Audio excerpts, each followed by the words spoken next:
What's going on, everybody, and welcome to episode 1 of season 2 of Hit the Books, the podcast here to give you all the sports news, sports talk, sports gambling, sports trends, sports coverage, you name it in sports, and we at Hit the Books want to deliver it to you. If you're new to the podcast, especially for season 2, be sure to check us out on our various social media platforms, Instagram, Twitter, TikTok, YouTube, and Facebook. Those can be found in the link in the description below. Week off last week, week on this week, NFL football just 1 week away. It's going to be an electric episode. Huff with some news regarding the Hit the Books crew that we've been keeping under wraps for a little bit now. This episode, we got a great slate for you. Before we jump into our normal weekly NFL game-by-game analysis of Week 1, we thought it'd be only appropriate to have a Week 0 episode highlighting all the futures, season awards, division conference, and Super Bowl winners alike to show you guys what we're liking and why. Not to mention, we will review our normal headlines for all the sports leagues, just like each and every week. Without further ado, let's introduce my co-hosts, the men of the hour, Huff and Mackey. Boys, week 0 of the 2022 NFL season. I'm so ready. Mackey, we're starting off with you this week. Hope you got some good futures locked in. Now's the time. What's happening, my man? What's going on? I love that intro, Jesse. Great start to season 2. Yeah, we're back. Season 2, week 0. Excited to get going. We are 1 week away from the NFL. Couldn't be. I know we've all talked about it for last 2 months, just waiting on this to be here. So couldn't be more excited. We got a lot of stuff to talk about. So yeah, it's basically it. Good stuff. Huff, let's shoot it over to you. You're here with me in person. You got some good news for us, filling in what's been going on inside the Hit the Books crew. What's happening, buddy? Yeah, so what's going on, everyone? Happy to be back. Like you said, season 2, week 0. Like you said, some big news coming up this week in the Hit the Books world. I'd like to announce that Alex Ventura, former guest a couple of times on the pod, will be joining us full-time as a co-host, former West Virginia hockey player. Yeah, let's give him a round of applause here. Former Dub V hockey player with Mackey and myself, West Virginia alumni. See the Dub V on the hat. We're getting ready for the backyard brawl on Thursday. We'll get into that in a little bit, but Ace, why don't you tell the people a little bit about yourself? Well, thanks for the big introduction. Like you said, I've been here before, so if anybody remembers me, then we've had some good picks before the Super Bowl. I think we picked that one to a T. Can't remember who was on Bengals, but I was on the Rams, if you recall. I had the Bengals, yeah. Let the record show. But, yeah, like I've said, from the smallest town in the smallest state in the country, so West Greenwich, Rhode Island, got to put it on the map somehow. So we mix that with a little bit of the New England fan base and mentality. I feel like we can give some good insight to the show. Absolutely. I'm happy to have you. I think everyone else is. Obviously, the conversation we had, I think it went pretty we were all kind of in the same boat, wanting to join forces. Like you said, it's been kind of long overdue, I think you said, but couldn't have said it better myself. Happy to have you. Definitely. Now it is time to move forward to our week 0 portion of the episode. We're ready to go over all the futures, win totals, season awards, winners through the divisions, conference, Super Bowl. So let's jump right in. Ace, why don't you introduce our guest? First-time guest, what do you got? Well, I got a good one for us today. Just like introducing myself, a New England-minded person. I actually got my brother, Anthony Ventura. They call him Big Hoss. But you want some different thoughts on the NFL? Here's one for you. A Baltimore Ravens fan from New England during the Patriots dynasty. That tells you this guy likes football, knows a lot about it. Might not know the right things, but he definitely has some good things.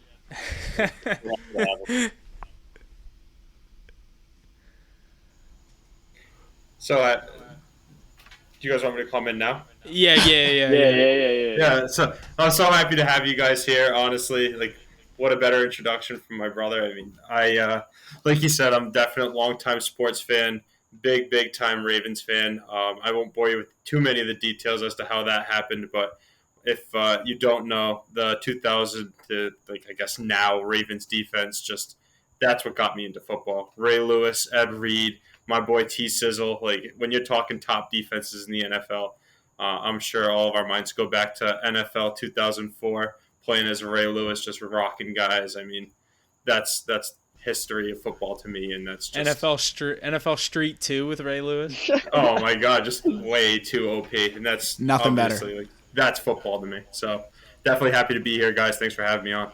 Yeah, no problem. Definitely happy to have you. We're going to get into some futures bets. I think we're going to we want to start with the win totals or division winners. What do you guys think? I think we could do, you want to start with the division winners, and as we go through the divisions, we kind of hit on those teams' win totals? I think that's a great idea. Let's do that. All right, we'll just start right off top. We're going to start right up in the AFC East with Ace's New England Patriots, but the favorite of the division, the Buffalo Bills, actually the Super Bowl favorite as well. The Bills are a minus 230 favorite on FanDuel to win the AFC East. The Miami Dolphins coming in right behind them at plus 450. Your New England Patriots sitting right behind them in third at plus 500, and the New York Jets sitting at 20-1 to win the AFC East. Ace, we'll let you start this off. I don't know if I'm hoping this isn't too biased of a pick. I don't know who you have coming out of the AFC East this year, wearing the Mac Jones jersey. How do we think the Patriots handle his sophomore season? What do you think happens in the AFC East this year? Well, first off, I'd just like to often start by saying that Mac Jones was a Pro Bowler last year, so just remember that. He hit the gritty in the Pro Bowl, dude. Yeah. No, but coming off, the first thing I think of when I see those odds is the Buffalo Bills are the most overrated team to get bounced from the playoffs year in and year out. Coming in as the summer Super Bowl champions in 2022, that doesn't really mean much. You don't get a Lombardi for that, but minus 230 is a pretty hefty line. I like that. That they come in with that line is every other quarterback is so young. I know Josh Allen is young, but the only other quarterback in that division with playoff experience under his belt is the one and only Mac Jones. Tua Tagovailoa bolstered his roster with Tyreek Hill, Chase Edmonds, and some new coaching staff. I still think that team's a ways away. Tua Tagovailoa is not him. I think that team could end up finishing the bottom of the division if the Jets can pick up a few games in their light schedule. I still think, regardless of who's at quarterback in New York, it could be Zach Wilson, it could be Mike White, it could be Joe Flacco, it could have been the best guy they had in Chris Streveler. But whoever it is taking the snaps in New York isn't going to do much. So it's really just a two-horse race. So I think you got to go with the Bills, which is a tough thing to say for me as a Patriots fan. But the Patriots are going to be in that same spot they were last year, sniffing around that division, but right in the wild card hunt. Yeah, I agree with you. So as I was ripping through some of the teams' win totals, and I'll kind of introduce this so we can kind of put it in with the conversation, but the Patriots are sitting at, I saw an 8.5 win total with the over sitting at minus 115. I went through the schedule. I had them going 2-0 against the Dolphins, 0-2 against Buffalo. The way the schedule works out, I just think the last game, I think it's week 18 or 17, whatever the new last game is. I still am not used to saying that. The last game in Buffalo, I think that could be another crazy win weather game like we saw last season. And then I had you going obviously 2-0 against the Jets. So I had you guys finishing right around 9-8, 10-7. So depending on the upside of the team, I think there's a couple other games that I gave you a loss that I could see a win. A biased one week 2, I had the Steelers beating the Patriots. So, but that's, you know what I mean. That's why I said 10-7, 9-8. So I think there's a couple throughout the schedule that I could have shaken up through. You know what I mean, wins and losses. Yeah, something I'm definitely like to think about when you think about the Patriots, because heads like to talk about how they haven't done too much, they haven't added, they haven't subtracted, they've kind of kept the same roster, brought old names in on their staff. But one thing I always think about is, are they a better team than last year?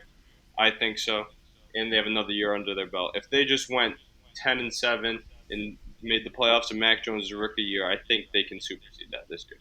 That's the way I look at it. Yeah, I know what you mean. Yeah. Mac, you got any take? What do you think's coming out of the AFC East last year? I know you had a pretty big wager on the Bills last year to win the division. Is that something you could be looking at to repeat this year? Yeah, I mean, you got them at minus 170 last year, so it was a little better odds. The Patriots did give me a really big scare, and Bills ended up one game ahead of them. But I don't think the Patriots are really going to do much this year. They're bringing back the same team. I think they'll sit right around that win total, either 8 or 9 wins. But I don't think that team is a playoff team this year. I think they have to develop Mac Jones a little more, maybe make some additions on their roster. I mean, you still have the best coach in the game.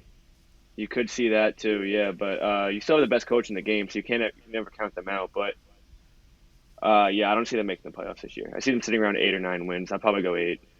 The AFC is so deep. That's the thing this year. It's like eight wins is not getting you in the playoffs. I think the Bills are the only team that come out of that division in the playoffs. I do think the Patriots will come in second, though. I don't think the Dolphins are going to be very good this year. Ace is just soaking this in. He's like, "Go ahead, go, give it to him." I'm waiting for his reaction. Yeah, I mean, you guys are overrating the rest of the field. I mean, we'll touch on that as we get there. But with all the competition throughout the AFC, I can't see anybody finishing with above 13 wins. I think everybody's going to be around that 8 to 12 win mark. So it'll be to see who gets I have the Bills. I have the Bills finishing 13-4.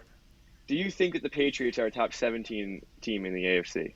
In the AFC, yeah, the AFC doesn't have. It probably only. What teams come to your mind when you think of the top teams? I think if Deshaun Watson's playing, every single team in that AFC North is better than you guys. Well, they have the Patriots' former third-string quarterback for 11 weeks in a row, so I don't. I'm saying if they had Baker or if they had Deshaun Watson, but that's 3 teams right there that I think are better than you guys. Yeah, if only gets you so far in the NFL, though. What? If only gets you so far in the NFL. And dude, Watson. Every single team in the AFC West is better than you guys too. So. Yeah, but once they beat up on each other and they go 1-1 out there, they're going to finish with 8 to 10 wins. What do you guys think? You're a powerhouse up in the AFC East. you guys will go 3-3 in the division. I think we still have the cake division, and we finished in a lower spot than the Bills, so our schedule isn't as hard this year. The defense actually got better, younger, and faster. They added some skilled players on the outside on the offense, and their core got a year older, so they can just play even better, I think. I don't know. I'm looking at a 3-3 record in the AFC East, and unless you guys can win both against Miami, then you're looking at 4-2, and maybe you sneak into a playoff spot. I'm not high on Miami either this year. So I'm like somewhere in the middle of both of you guys. I think I have them going 2-0 against the Dolphins, 2-0 against the Jets, and I think they go 0-2 against the Bills. And I know I'm the number one person that's going to stand here and say it's so hard to go 2-0 or 0-2 against a team in your division because you know them so well. You play them twice a year, every year. You get a home game and an away game. It's not the systems, they don't change that much game in and game out. The schemes, everything's going to be the same. It's just going to be the play calling, obviously. And most of it's going to be pretty similar in the NFL, especially in divisional games. Like you look at like me and Anthony's division, the AFC North, it's like the same games every year, week in and week out for AFC. Like Steelers-Ravens, it's going to be a defensive battle. It's going to be who can end up moving the ball and get up, 14 points on the board. Most of the scores end up being 14-10. And you look at the AFC East, I don't know. I have you guys, like you said. Mackie said 3-3 in the division. I'm sitting there at 4-2. Ace, I don't know about you. Yeah, last take I'll give you here. So this will probably be the first hot take of the day. First division, might as well have the first hot take. I think that AFC East could have 3 playoff teams. I don't think any of us are really giving the Miami Dolphins as much credit as we should. I think that AFC West is actually going to only have 1 playoff team, maybe 2. I think they're going to beat up on each other, and those teams aren't going to be able to survive as well as they can. The AFC North on the same page is only 1 legitimate team, I think, coming out of there. They have the fluky Bengals. You have the young, inexperienced quarterbacks in Pittsburgh, and you have the QB controversy in Cleveland, and then you have a weekend. So I think you could see 3 teams coming out. The Dolphins and Patriots were right there last year. I think they both got a lot better. All right, I bit my tongue for way too long. Honestly, I didn't want to. I've been trying to keep this cool. Honestly, this is your podcast. I'm not trying to blow up anybody's spot, but that's absolutely absurd. That is absolutely absurd. I don't know what my brother's smoking over there, but I want a little bit of hit of that. If he just hopped up on that Mountain Dew, whatever it is, but Huff, I think me and you, honestly. Have more of a realistic view as to what the AFC really looks like. Being a fan of a team from the AFC North, it's tight. For you to say there's only 1 legitimate team to come out of there, you got to be on some big time drugs. Because I actually think, and I'm not trying to gas up Huff at all. I know this is your podcast, and I hate the Steelers way more than I hate any other team in the NFL. But I got to say, honestly, I kind of like what the Steelers have going on, and I as an NFL fan, think the Steelers have a better product than the Patriots do as far as team on the field at this point. I don't really see too much as far as offensive explosion coming out of New England. I think you're going to have to play fast. I think that division's just getting way too athletic for a team that's just going to be able to play small ball, dink and dunk, little passes. There's no real playmaker on that offense. And like you said, Huff, I think that Dolphins team has a lot going on, and they have a lot to figure out. However they're going to use Tyreek Hill is going to be a really big insight as to how good McDaniel is as a coach down there, or whatever the hell that guy's name is. But I was just going to say, a lot is depending on what can McDaniels come in there and do with that new team. They get a guy like Tyreek Hill. Yeah, you have your number one receiver. If you're a guy like Tua, you've never had a true weapon. And like Ace said, I think I might be downplaying them a little bit, but kind of like you said, Tua isn't that guy, and I agree with that statement. I'm just not too high on him yet until he proves me wrong. I've said it for, throughout the duration of his young NFL career, and I'm going to stick to that point until he proves me wrong. I know, I guess to allude to Mackey's point, saying that the AFC East could be a weak division, and only one playoff team comes out of that division. You could maybe see a team like the Dolphins pick up some wins throughout the division, 2-0 against the Jets, split against the Patriots, and maybe a Dolphins team goes 3-3 in the division. Was it last year the Dolphins started out 0-7 and ended up coming back? 1-7, yeah. They were 1-7. They finished 9-8, 8-9. Yeah, it was a And crazy. look at what comeback. they had. Tua was hurt for a while there, but that defense. I mean, I was at that game when they played the Ravens last year, and it shocked me. Whatever I saw from that defense was really something good and something that I'll remember as a fan of football. But as far as that division goes, if you squeak through a few wins, like I said, you've got a whole offense full of playmakers there. Everybody likes to say what they want about that running back situation in Miami, but that's another guy that you can really give the ball to in a lot of different ways, whether it's through the air or on the ground. And that just kind of speaks to the legitimacy of that offense, because you can't really stop them in all facets of the game, regardless of Tua's if that guy or not. To be honest with you, he really doesn't have to be. You have Tyreek Hill, you have Jalen Waddle. Mike Gesicki's proven he can be a legitimate threat at the tight end position. There's a lot of question marks for the Dolphins, but I kind of like the direction they're going more than whatever's going on in New England. So, Alex, I hate to say it, but I really don't have too much confidence when it comes to the Patriots in that division this year. Mac, I just have one quick thing to say before you jump in. One thing you are forgetting is, well, two things actually. Football is still a tough game, and it's won in the trenches. The Patriots have a much better O-line than whatever they have in Pittsburgh. I think Huff to go out there. He's right about that. He's right about that. That's the weak point. That's the weak link of our team. Offensively and defensively in the trenches, that controls the whole game. Also, the dink and dunk offense you were referring to didn't work last year. It went 10-7, but we actually ousted the guy who installed all of that, and we have new minds deciding what we're going to do on offense. We actually decided that's not the way to go, and we're changing our whole offensive scheme. If you haven't paid attention to it, Mac. Yeah, but if you're talking about the trenches though, and I'm sure like Huff can speak to this. You want to talk trenches?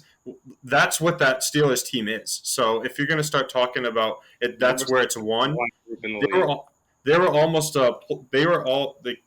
playoff team in that division, which, not to mention, has the unanimous MVP from a few years ago, Joe Burr, and I mean whatever else you want to say about what's going on in Cleveland, but that.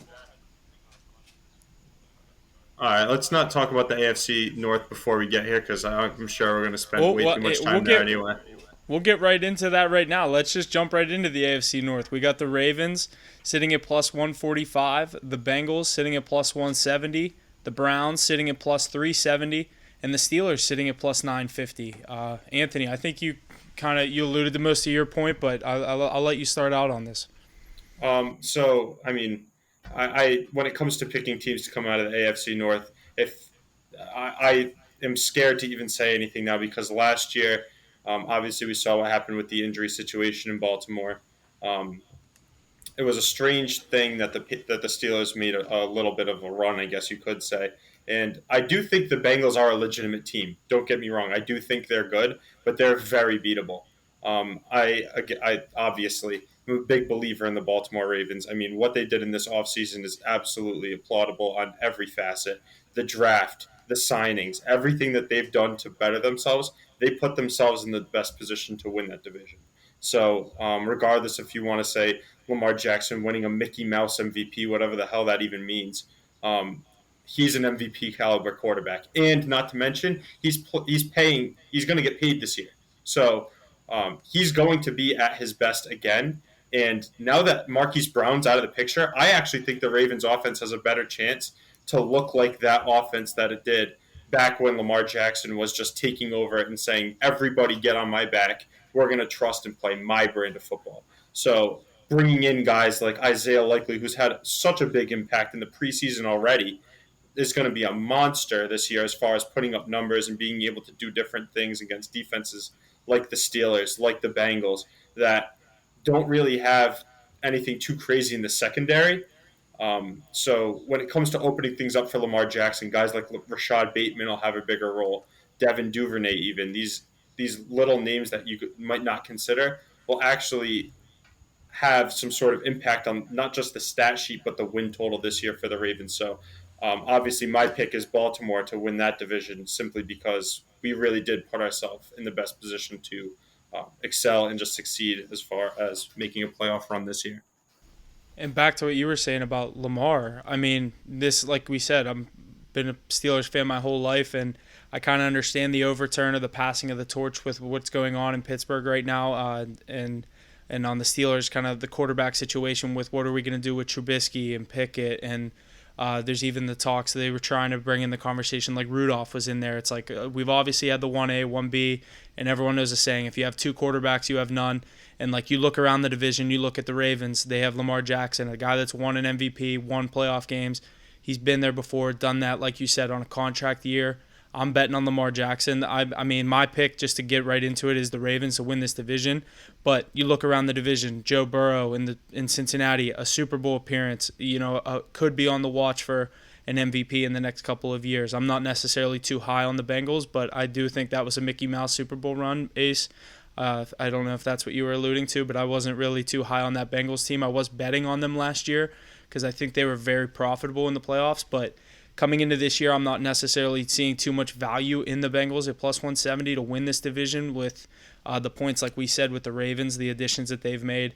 Even the Browns, we know everything that's been going on with the Browns this season. They're not going to have Watson until I believe it's like week 13 in Houston. So that Browns schedule could be a little, I think it's very heavy. So I think I had them going 4-2 with Watson. That's going to be very hard for him to step in and just kind of roll with that offense and act like, that's his team. So, but the Steelers bringing in guys like Miles Jack, boosting the defense, a middle linebacker. Devin Bush is still here. Not necessarily too big a fan of that, but it's still Mike Tomlin's team. I think you're still going to get the same brand of Steelers football that you get year in and year out.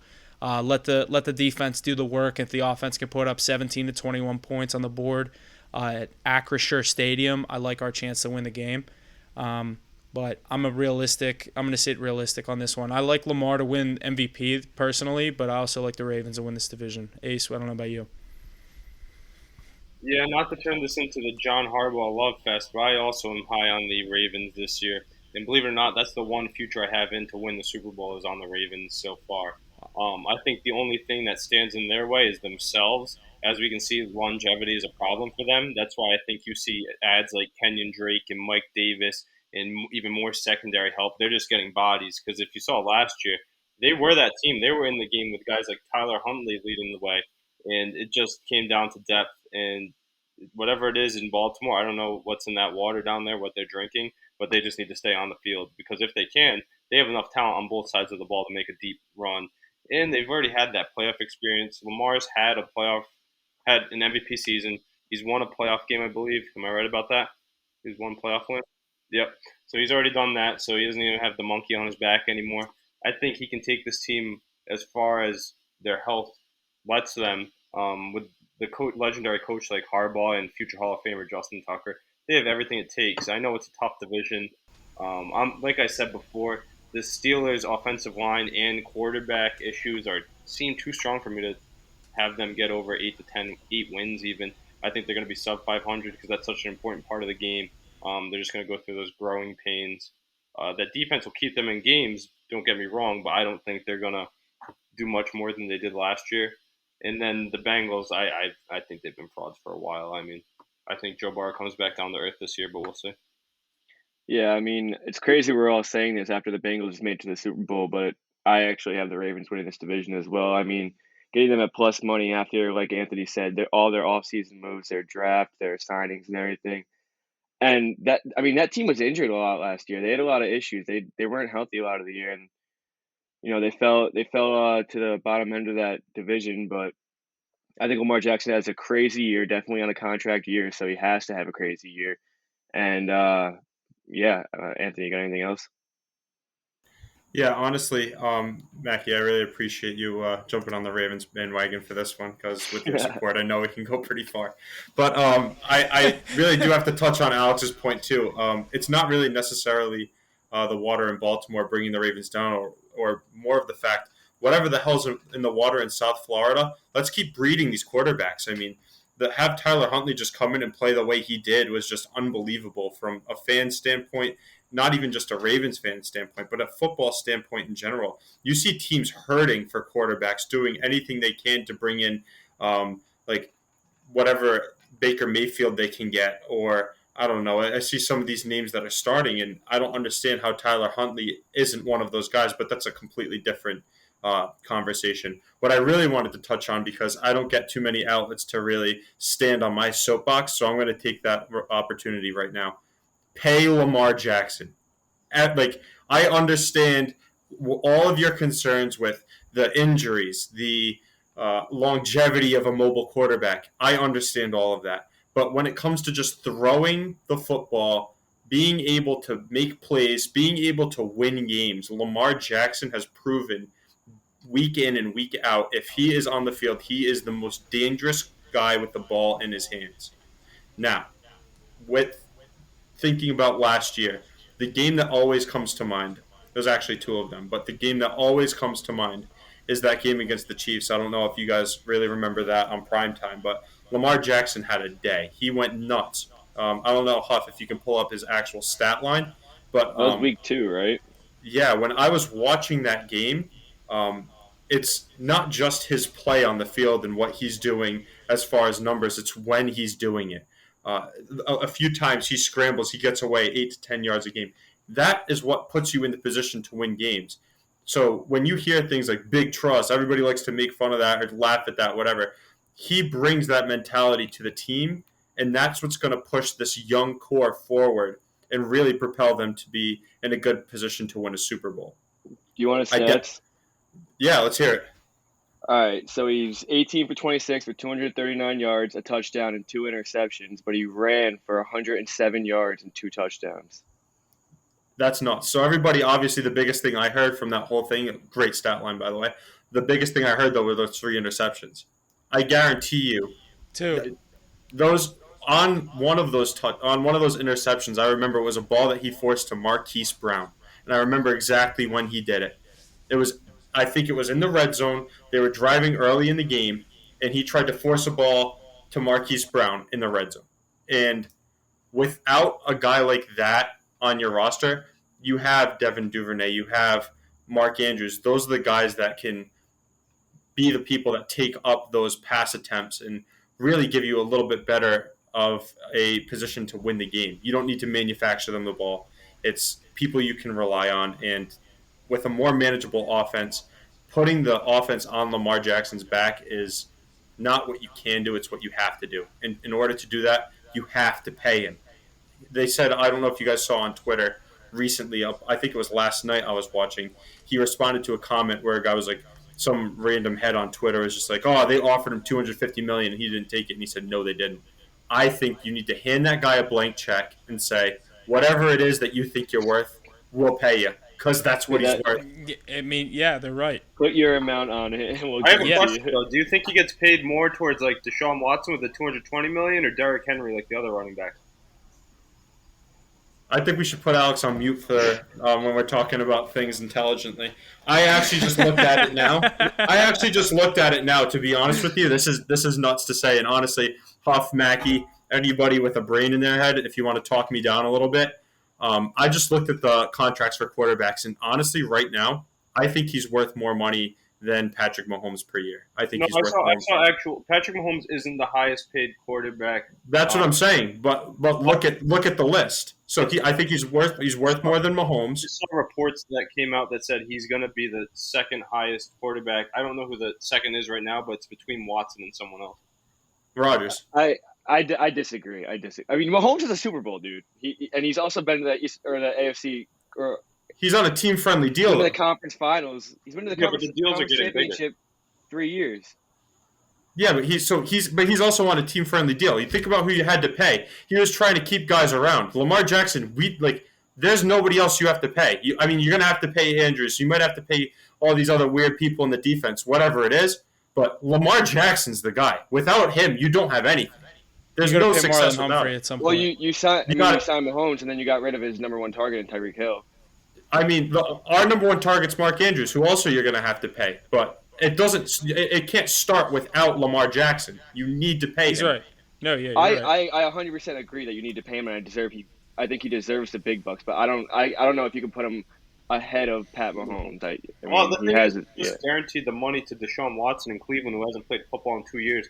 That was $220. That was just a. That was what? The Browns are just stupid. That's the Browns. The Browns. Why though? What makes you say that? Respect that. First of all, he hasn't played at the NFL level in over a year and a half, and now he's sitting out for his first deal, 11 games, pretty much taking you out of the playoffs for a whole year. So you wouldn't do that? You wouldn't pay that kind of money for Watson, or you wouldn't pay that money for a quarterback? For Watson. Okay. So, I guess it's just kind of arbitrary based on what you think of Deshaun Watson. Who's your favorite team, Mackie? The Cowboys. I don't want to hear it right now. But all right. But don't get me wrong, Deshaun Watson was elite, top 5 quarterback before everything happened, before his injury, before he sat out for a year and a half. And now he's got all this pressure on top of him with everybody in the media about his allegations outside of football, not even bringing in that he hasn't played an NFL game in a year and a half. So, he can come in and not even – he made his money. He just made $220 million. He can come in and shit the bed, and then Browns are stuck with another useless quarterback, and they got to go shopping. Well, they're used to it, but honestly, you know who I actually really want to hear from on this is Huff. This is somebody we're actually going to have to play. He's a legitimate concern to both of our favorite teams.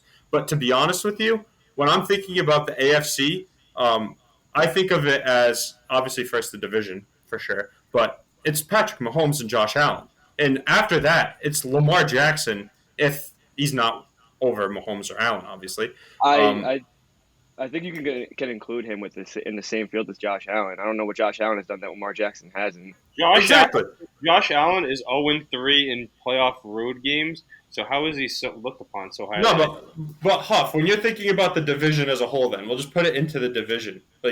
I didn't care about the Browns at all. I wasn't even looking at them on the roster. My favorite thing about the Browns was when I knew they were coming to town, I'm throwing the house on the Ravens. So, and I'm probably still going to do that. Worth more than Joe Burrow? I think so, but I think Deshaun Watson was definitely worth the money for the Browns. That's all I'm going to say. Think about that. Joe Burrow, Lamar Jackson. Lamar Jackson. What? Think about what he's done for the franchise, what he's done for the game in general. He's worth more to his team than Joe Burrow. You can get other Joe Burrows. I'm taking Lamar too, but that's just me. I think at this point in time I'm taking Lamar, but give it a year. If Joe Burrow does anything remotely close to what he did last year, I'm taking Joe Burrow. So what if Lamar Jackson has another MVP year this year? I'm still taking Joe Burrow. I think Joe Burrow's ceiling is higher than Lamar Jackson's. What do you think, Huff? What makes you say Lamar? I just like the style. When I was younger, one of my favorite players was Vic, and you see the flashes of him, and you can't even really compare them. They're similar in ways, but the flashes of greatness that Lamar has shown throughout his MVP season and what he's capable of. And I mean, obviously, we all said they're our pick to win this division. We'll get into I forget who's next, AFC South in a second, but yeah, I think you got to pay the man. He's means everything to that team, and comparing to Joe Burrow, just another quarterback in the division, it's I'll take the upside of Lamar for the short time that you think you're going to get out of it with the running style. Everyone likes to say, you're only going to get so many years out of Lamar. He's going to have to learn how to throw the ball sooner or later. Your legs only get so far when you get older.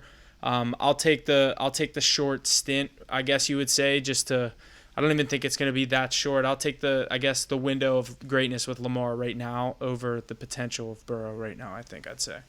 So would you give him that money? Because honestly, like I said, like I'm not joking when I tell you this, like give him the guaranteed money. Like I think he's worth that shot. You know what I mean? Everybody's worried about the injuries and stuff, but you're not getting anything else. That quarterback market's really weak. It's the NFL. They're always gonna. It's so hard to give him That's why when Watson got it, it was ridiculous. It sounds like you and Hop are a little biased towards Lamar Jackson. Let me ask Mackie this question then. Mackie, who would you compare Joe Burrow to in the NFL? I personally, hot take, I think he has potential to be a top 10 quarterback of all time. And I don't think Lamar Jackson is in that field. No, that's what I'm saying. Who would you compare Joe Burrow to in the NFL, though? What play style? Like Manning or Brady or who? I don't know, probably like Drew Brees. Okay, and Hop just compared Lamar Jackson to Michael Vick. Exactly. That's what I'm saying, is that like a quarterback. I would think about this. Who has more Super Bowls, Drew Brees or Michael Vick? Well, even so, like a quarterback who played on better teams. The game's changing. The game's changing. It's not changing in that aspect. Win and they're flashy, but pocket passers win Super Bowls. Exactly. No, you're right. You're right. And Joe Burrow has that clutch gene, and he has that winning mentality where he can be that guy. It's his second year bringing a Bengals team that was poverty for the last 12 years, and he brought them to the Super Bowl last year. Granted, you guys are right. Happening again. You guys are right. Lamar is set up. This is a tough argument because Joe Burrow. I mean, I see both sides of it. I'm just saying I'll take either one. I'd take either. I'm sure Huff is saying the same thing. He'd take either one. I have Trubisky. Can I have either one? It's really no shot against I'll take Mac Lamar Jones Jackson at all. It's just I just I'll think take Mac Jones. Yeah, I won't take him. I think we're all in agreement on who's going to win the division. I think we all get the Ravens coming out of there, like we said. So we'll get into this next one. I don't necessarily have too much to say. I think we might have a little bit of a disagreement on this one. I don't know how you guys are feeling, but the AFC South, we have the Colts at the favorite at a -125, the Tennessee Titans sitting at +170, the Jacksonville Jaguars coming in at +750, and the Houston Texans coming in at +2500. Ace, you want to start us out on this one? Who you got coming out of the AFC South? Yeah, easy answer, the Colts. But when I actually think about this in more depth, we always have question marks on all of these teams about the offense. Even though you have the Offensive Player of the Year on the Colts, you have the old Matt Ryan on a new offense with these receivers we're hearing a lot about, but we don't know much about. You have the Jaguars with the very unknown with ETN and Robinson coming back from injury. Those are your focal points of your offense. And then Lawrence, we don't even know what he's like at the NFL level with a real coach. And the receivers just joined the team. Houston, I think, is actually trending up. That's a surprise of the season. They're not going to do anything big, but they'll win more games than you think, and they actually have some good pieces. The last team is the Titans. Mike Vrabel always has them playing well. I think he's one of the best coaches in the league. But I don't think any of those teams have enough on offense. So then I look at the defensive side of the ball, and the Colts have by far the most sound defense in that division. So I'll ride with them. Here's a quick little – I want to cut in before I hand it off over to Mackie. And if the Titans go to Malik Willis at any point with the flashes we've seen of him in the preseason, does that change your opinion on the Titans season this year? Not this year, but I think he'll give them a whole different look if the Ryan Tannehill thing doesn't work anymore. Mackie, you want to come in on this? Who you got coming out of the South? Yeah, I got the Colts as well. Actually, for the same exact reason. I think their defense just wins them this division solely. Matt Ryan, I'm not high on at all, as we've seen him ever since his MVP season and his Super Bowl choking. But yeah, I think this defense is elite, and it gets them out of this pretty weak division. I do think we do see Malik Willis this year, though. I don't think he has an elite outing or an elite. I think he'll play more than one game, but I think he'll be the starter in the next 2 years, for sure. I think you're going to see like a Garoppolo-Lance similar situation in Tennessee with Tannehill and Malik Willis. But Anthony, who you got coming out of the AFC South? Who do you like here? You in agreement with us? I got the Colts too. I don't know if I said that, but who do you like? It depends on what we're talking about, right? So, I mean, if we're going to be talking about who I'd want to throw the money on, like when I hear the line plus 750, my mouth kind of waters a little bit. I mean, I'm not too afraid of that Colt defense. I mean, they're good. You got DeForest Buckner, you got pieces there, but like Shaq Leonard. Yeah, old Matt Ryan and those weird little wide receiver thing they got going on, like doesn't have me like sold on anything. I mean, my thing is I always like the possibility of the unknown, right? Especially when I'm going to be talking about lines like plus 750. What did you say the line was on the Colts? What was it? Minus 125. No, thank you. I'm all set If with we're that. if we're I mean, I'm not confident enough in that to be throwing like making money on it. You know what I mean? Like, I mean, yeah, I probably do think they're going to win the division. Yeah, I do, and I think they're the best team in that division. But when we're talking about my money, plus 750 is pretty intriguing for a guy that they drafted first overall, and they spent all that money to go and get a wide receiver for him. They're going to be getting back his buddy there, Travis Etienne, and he's actually. I know this is a betting podcast, but for all like intensive purposes, Travis Etienne's going to be a pretty crazy nut guy to draft in your fantasy drafts. Like, let's be real. This is going to be an offense that's going to start to figure itself out and figure itself out pretty quick. As far as talent goes on that offense, I mean, it's not like you're going to see anybody in an MVP race or at the top of the stat charts, but plus 750, I don't know. I kind of has my mouth watering a little bit. I'm to cut in, but real quick before I hand it back off to Ace. Back to what you said about ETN, him coming off that injury. I did end up drafting him in my fantasy league that I'm in with Mackie and Jesse here, and I was a little skeptical on drafting him. Obviously, like you said, the situation in Jacksonville, the new head coach. They get guys like Christian Kirk. They have a couple more pieces in Jacksonville. A little bit better of a defense. Like you said, 750. It's kind of like I said with the Steelers sitting at 950. It's like you have to take your, you know what I mean. Every once in a while, you got to take your money and put it on a value pick that you think could come out. In a division like the AFC South, where I think there's no true where you're like put all your money on this team to win this division. Like at least in my opinion, like if we see Malik Willis early and he has flashes, I think you could see a situation where Tennessee could win this division. I definitely agree with you on that point, Huff. I think it's a two-dog race, though, really. I think it's the Titans and the Colts are leaps and bounds ahead of them. Because like I said before, football does come down to the trenches. They have guys on the offensive line group in Indianapolis is actually very strong, led by Quentin Nelson, right? They have Matt Ryan. He just has to game manage and make the good decisions. Won an MVP, and he's been to the Super Bowl before. Their wide receivers and tight ends are unknown, but you do have some playmakers on the outside.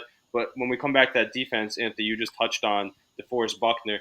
There's actually a lot more names than that. They have the former first-round pick, Kwity Paye from Rhode Island, and to represent the whole state. You have Yannick Ngakoue, Shaquille Leonard, Zaire Franklin, and then their defensive backcourt got even stronger. I love how we're all just saying Shaquille Leonard, like we're so used to saying that. I still want to say Darius Leonard so bad, and I've just heard so many different people using it. I'm like, no one's acting like that's like. I'm not used to that yet. Like I can't even believe I haven't slipped up on that yet. I sometimes think it's like a different person for a second. Like, oh shit, I forgot. Like, yeah, I mean we've seen that a few times in sports. Not much in our life though, really. No, but how honestly though, Alex? Like let me just finish my point though. They have Kenny Moore in the defensive backfield. They have Julian Blackmon, and then do you even know who they added this offseason? They added Stephon Gilmore too, reigning defensive player of the year. Yeah. Okay. Yeah. Like I said, like I get all of that. Like that's all well and good, but at the same time, like that's just like a minus 150. I mean, my money's. I mean, if I'm betting with my wallet, that's probably the safest bet. But if we're going to be talking on a podcast like we are here, I like that plus 750 line. I don't know. Yeah. Someone's gonna talk value. I appreciate that. Yeah. And the biggest thing for me though, honestly, is Alex. Like you alluded to the fact that Matt Ryan is a former Super Bowl contender, but. Guess what? So is Carson Wentz. I mean, really, how much everybody loves to talk about how great Matt Ryan is. What? Carson Wentz is a Super Bowl champion. Matt Ryan just finished. That's what I'm saying. But you're just alluding to the fact that he is a Super Bowl contender. I mean, how much are you really losing going from Carson Wentz to Matt Ryan? MVP, kind of the same debate that you were using for Lamar Jackson. Who?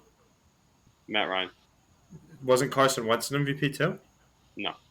No, yeah, he was 11-2 and got injured. He could have won that MVP though.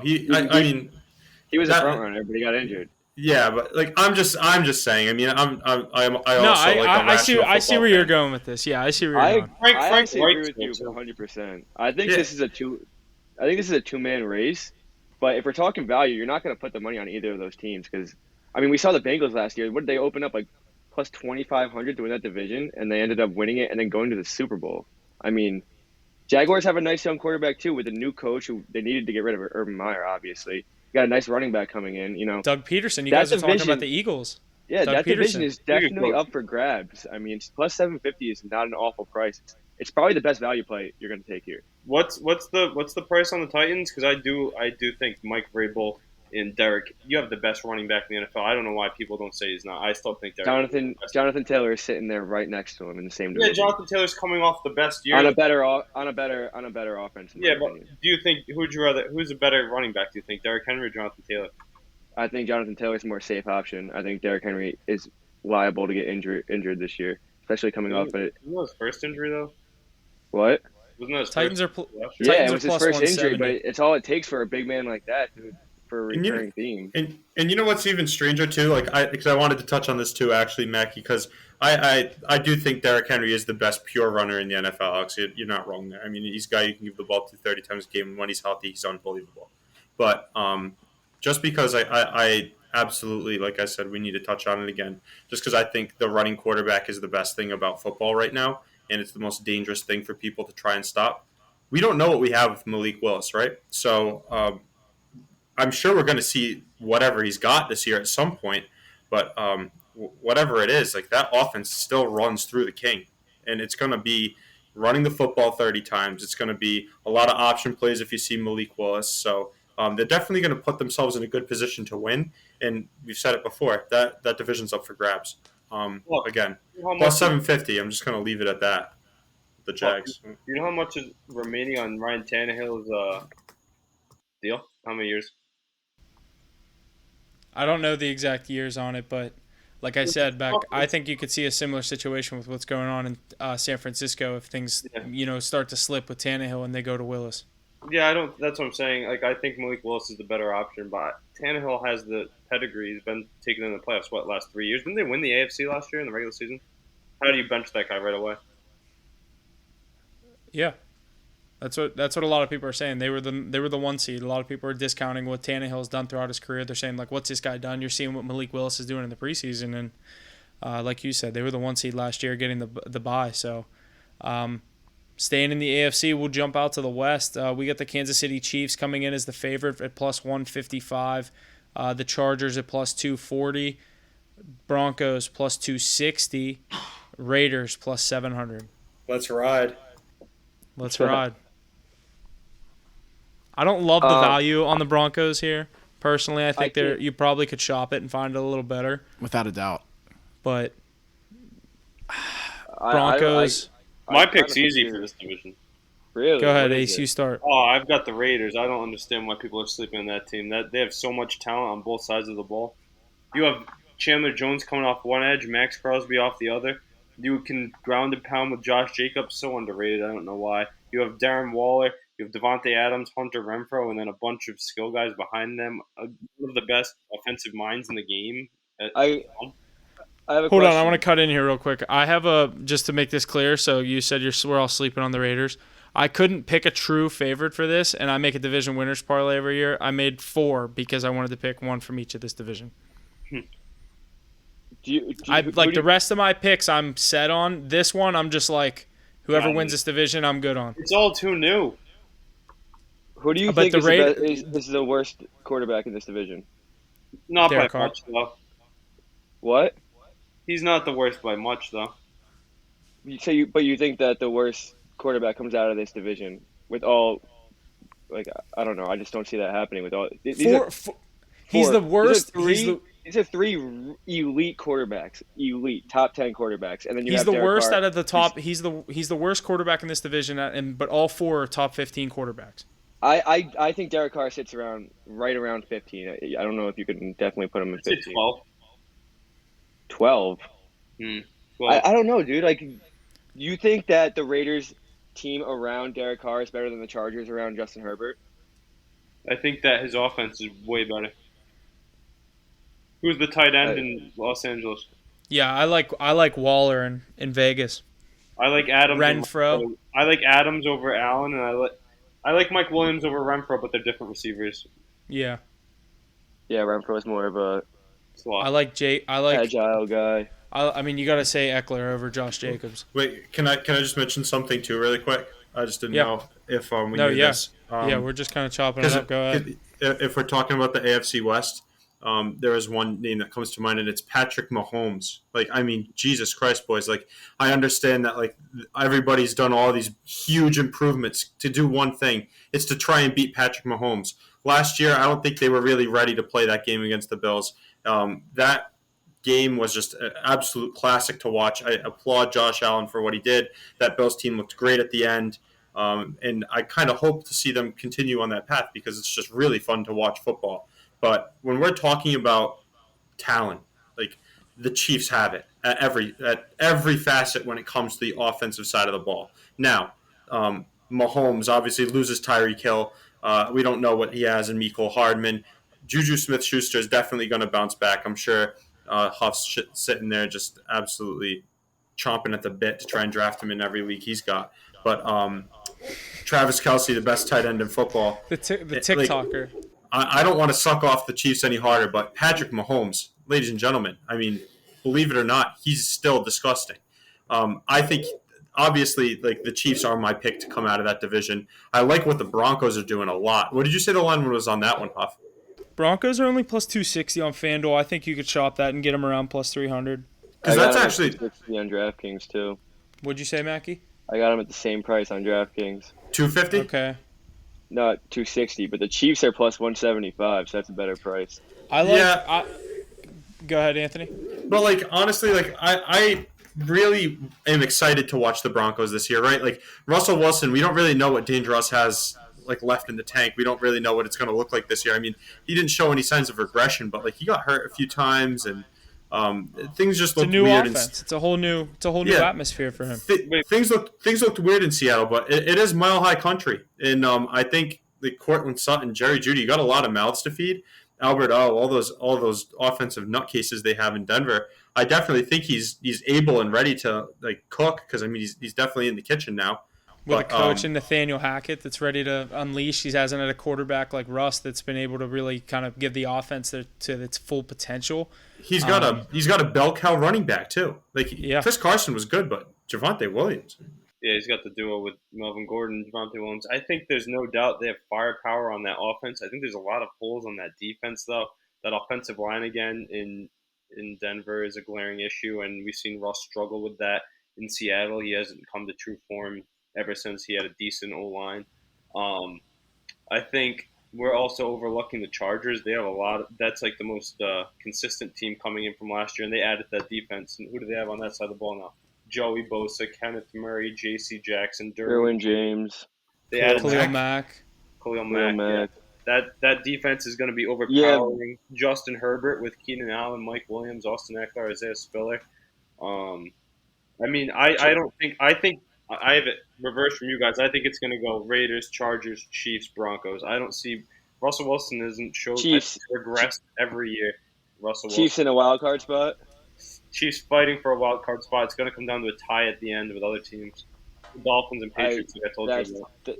That's your hottest take of the year, taking the Chiefs fighting for a wild card spot. Yeah, I don't know about that. What playmakers do they have on defense? Name three. Like Anthony said, they have the best quarterback in the league, and but then you guys say that all those other offenses have the most weapon. It's an offensive division, so that's why I'm taking the Raiders and the Chargers. They have the best defense. I think everybody has to keep up with Mahomes, though. It's not the other way around. They're not going to shut people down. They're not going to be winning games 21-14. But once you start putting up points like they do, I mean, it's tough to keep up. Like Derek Carr or whatever you say about him, like he's good or whatever. Russ can kind of sling the ball a little bit, but I don't know. Huff, how did you guys do last year against the Chargers out in Pittsburgh? I don't really remember it, but I remember it being a good game. Do you remember that game? It was a good game. I do think we ended up losing the game, but No, Steelers ended up winning that game. I could be wrong. It was a high-scoring game. It was like 31-24. I can't remember exactly who came out on top. It was. I thought it got into the 40s, right? Because Najee Harris, I remember, didn't put up crazy numbers like on the ground, but for some reason, I remember the Steelers playing a great game against the Chargers. I don't remember. 41. It's so hard to compare to last year. They have Khalil Mack and J.C. Jackson. Those are two. Yeah. I know. 40 players. The score of that Chargers-Steelers game last year was 41-37. What did it look like? Pittsburgh put up 27 points in the fourth quarter. Who won? Holy shit. Chargers won 41-37. Yeah, we were clawing back, and it was just another win, or it was another game where we scored all those points in the fourth quarter, and it was just too little, too late.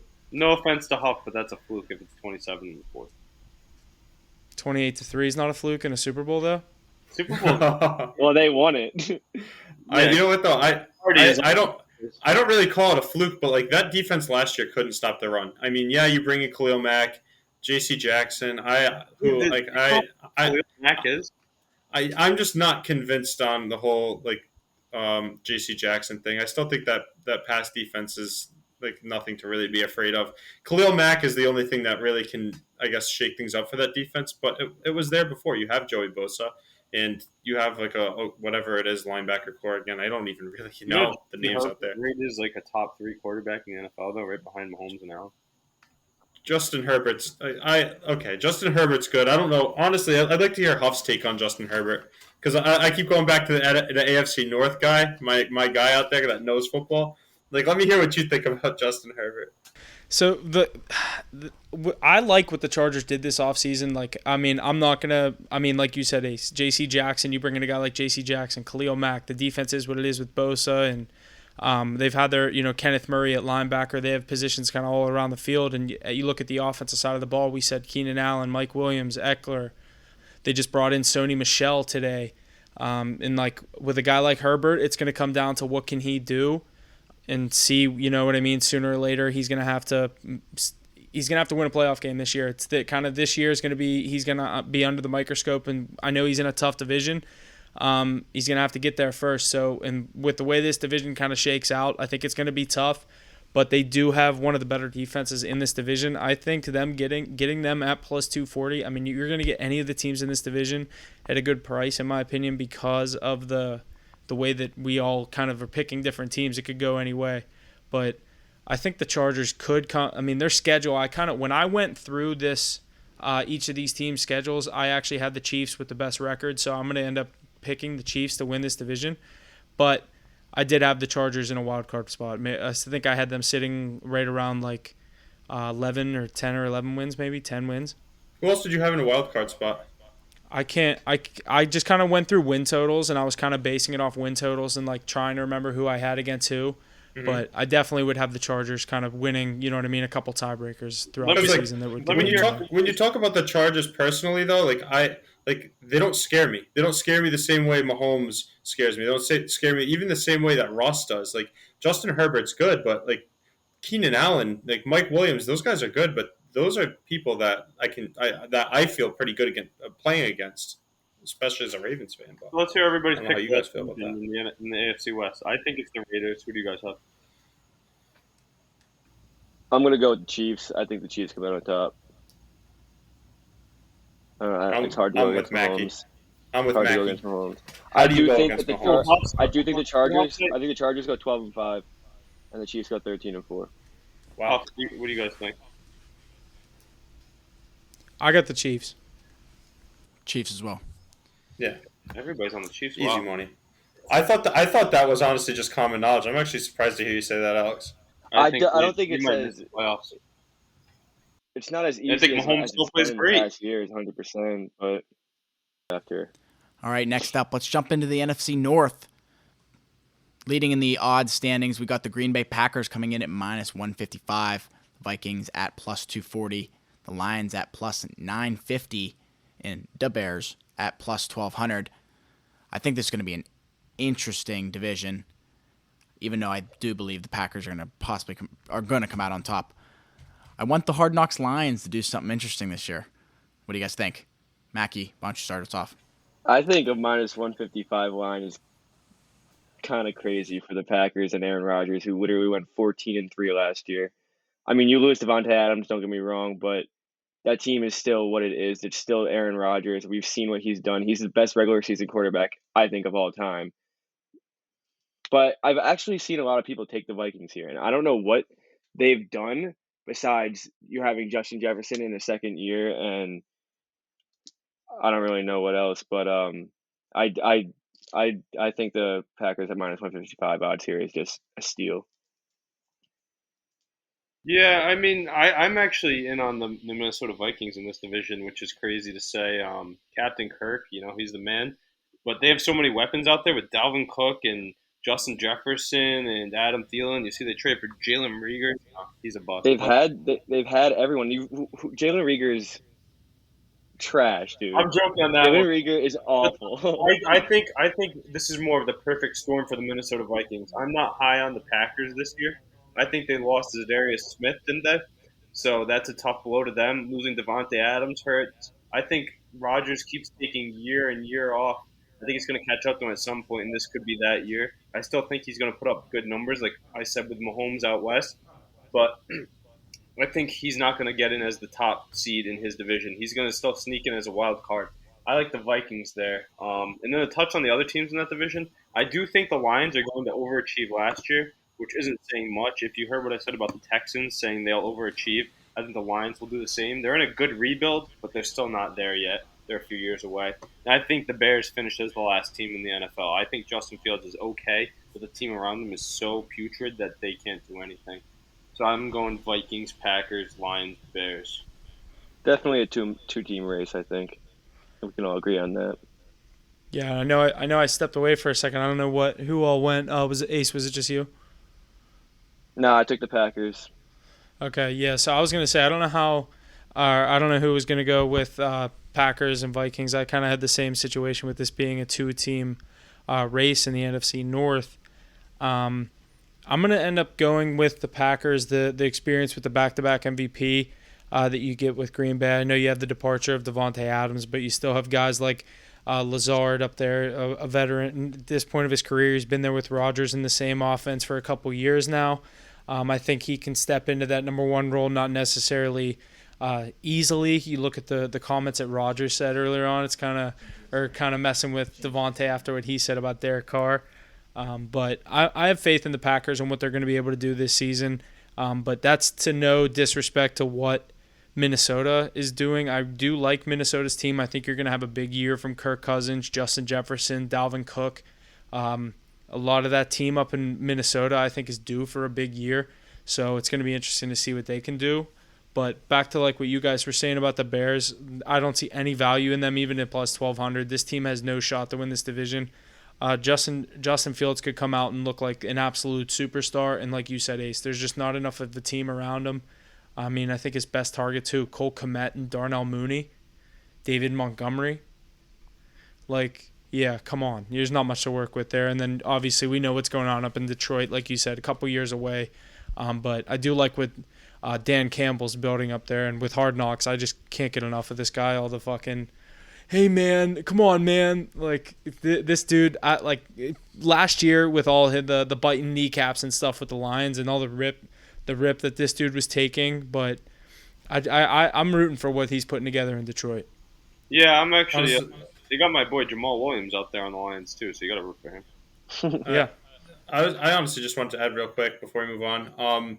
I really like the Packers too, right? Like Rodgers is definitely undeniable. He's a dog, but the Vikings kind of interesting. Like when we really think about it, if Dalvin Cook can stay healthy, which we haven't seen, but if that could happen, like that team could actually be something and something pretty legitimate. So I'm going to go with the Vikings there. I forget what the line was on that, but I think you get pretty good value there too. So I'm going to say Vikings, and sorry to Aaron Rodgers in advance because I know when you count him out, he always comes back to kill you. I agree with you, Anthony. I think the Vikings take the lead this year. This is their year. I think Captain Kirk gets a little bit of respect when he wins his division too. And that schedule for the Packers coming off of a big year again last year is going to be a lot tougher than what the Vikings have. So. You know what, though? Because you hear Kirk Cousins, Alex, and I think your mind goes exactly to mine where it's like compiler. He's a guy that picks up the stats usually just because he has a really good team around him. But I really do. I agree. I think this is going to be a Viking year. So, Skol. And The last point, too, is if you check the schedule for those two teams, they meet early on in the year. They actually play on 9/11 Packers-Vikings. So if you're looking at a healthy Vikings team, that would be a good time to take advantage of gaining one up on the Packers.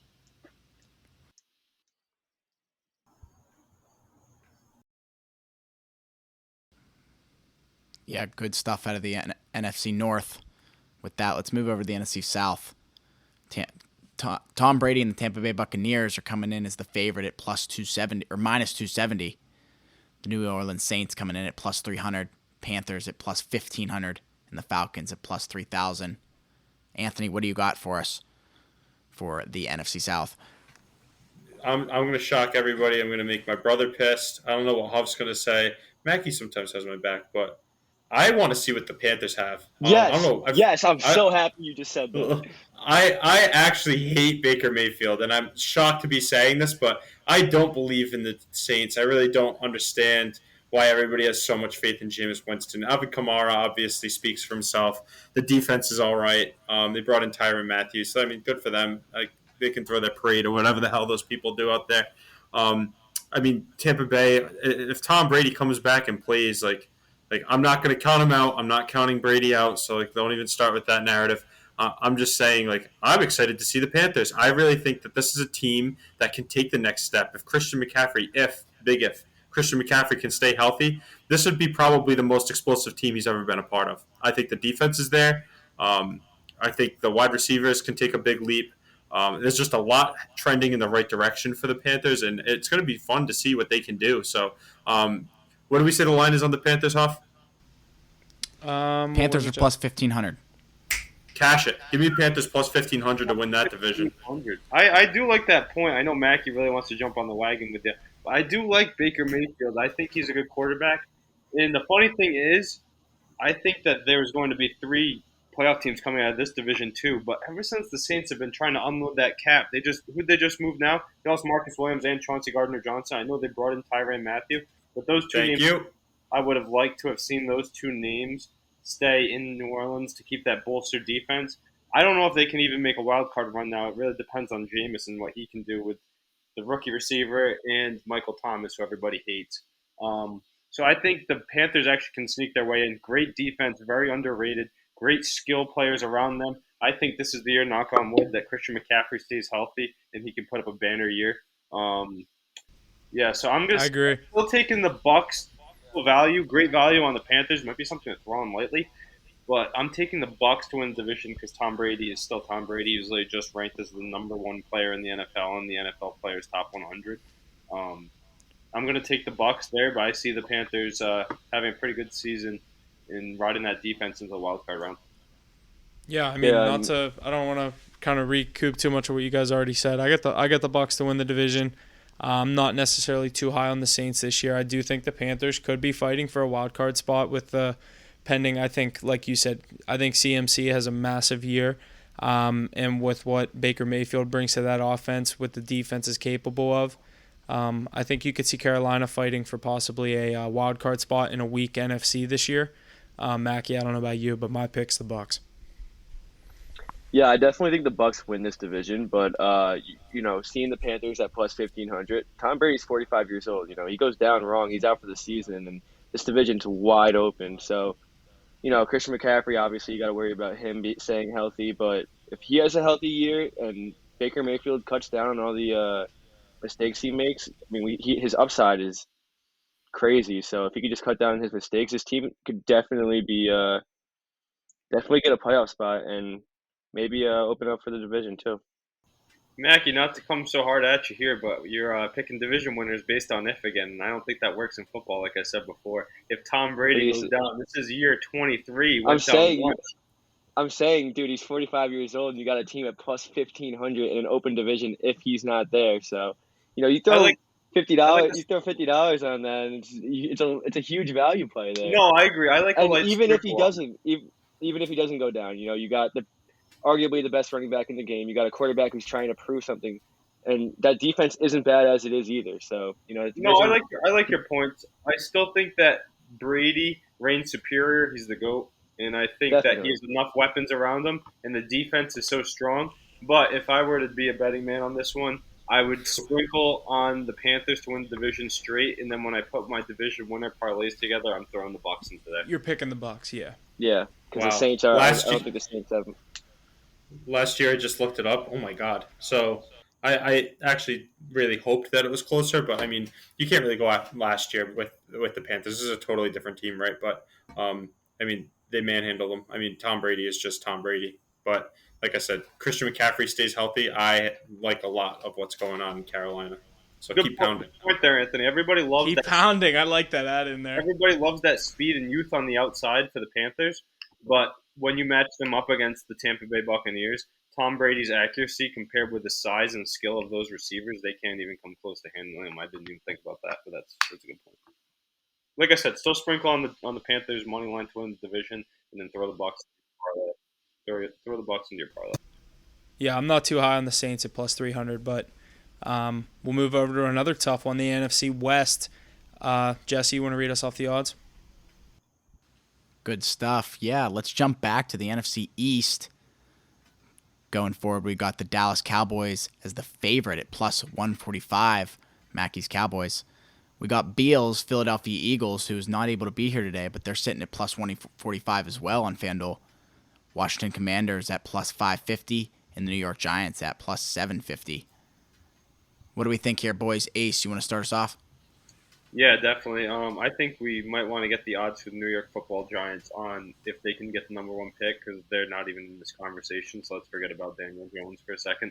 Then let's move over to the other teams.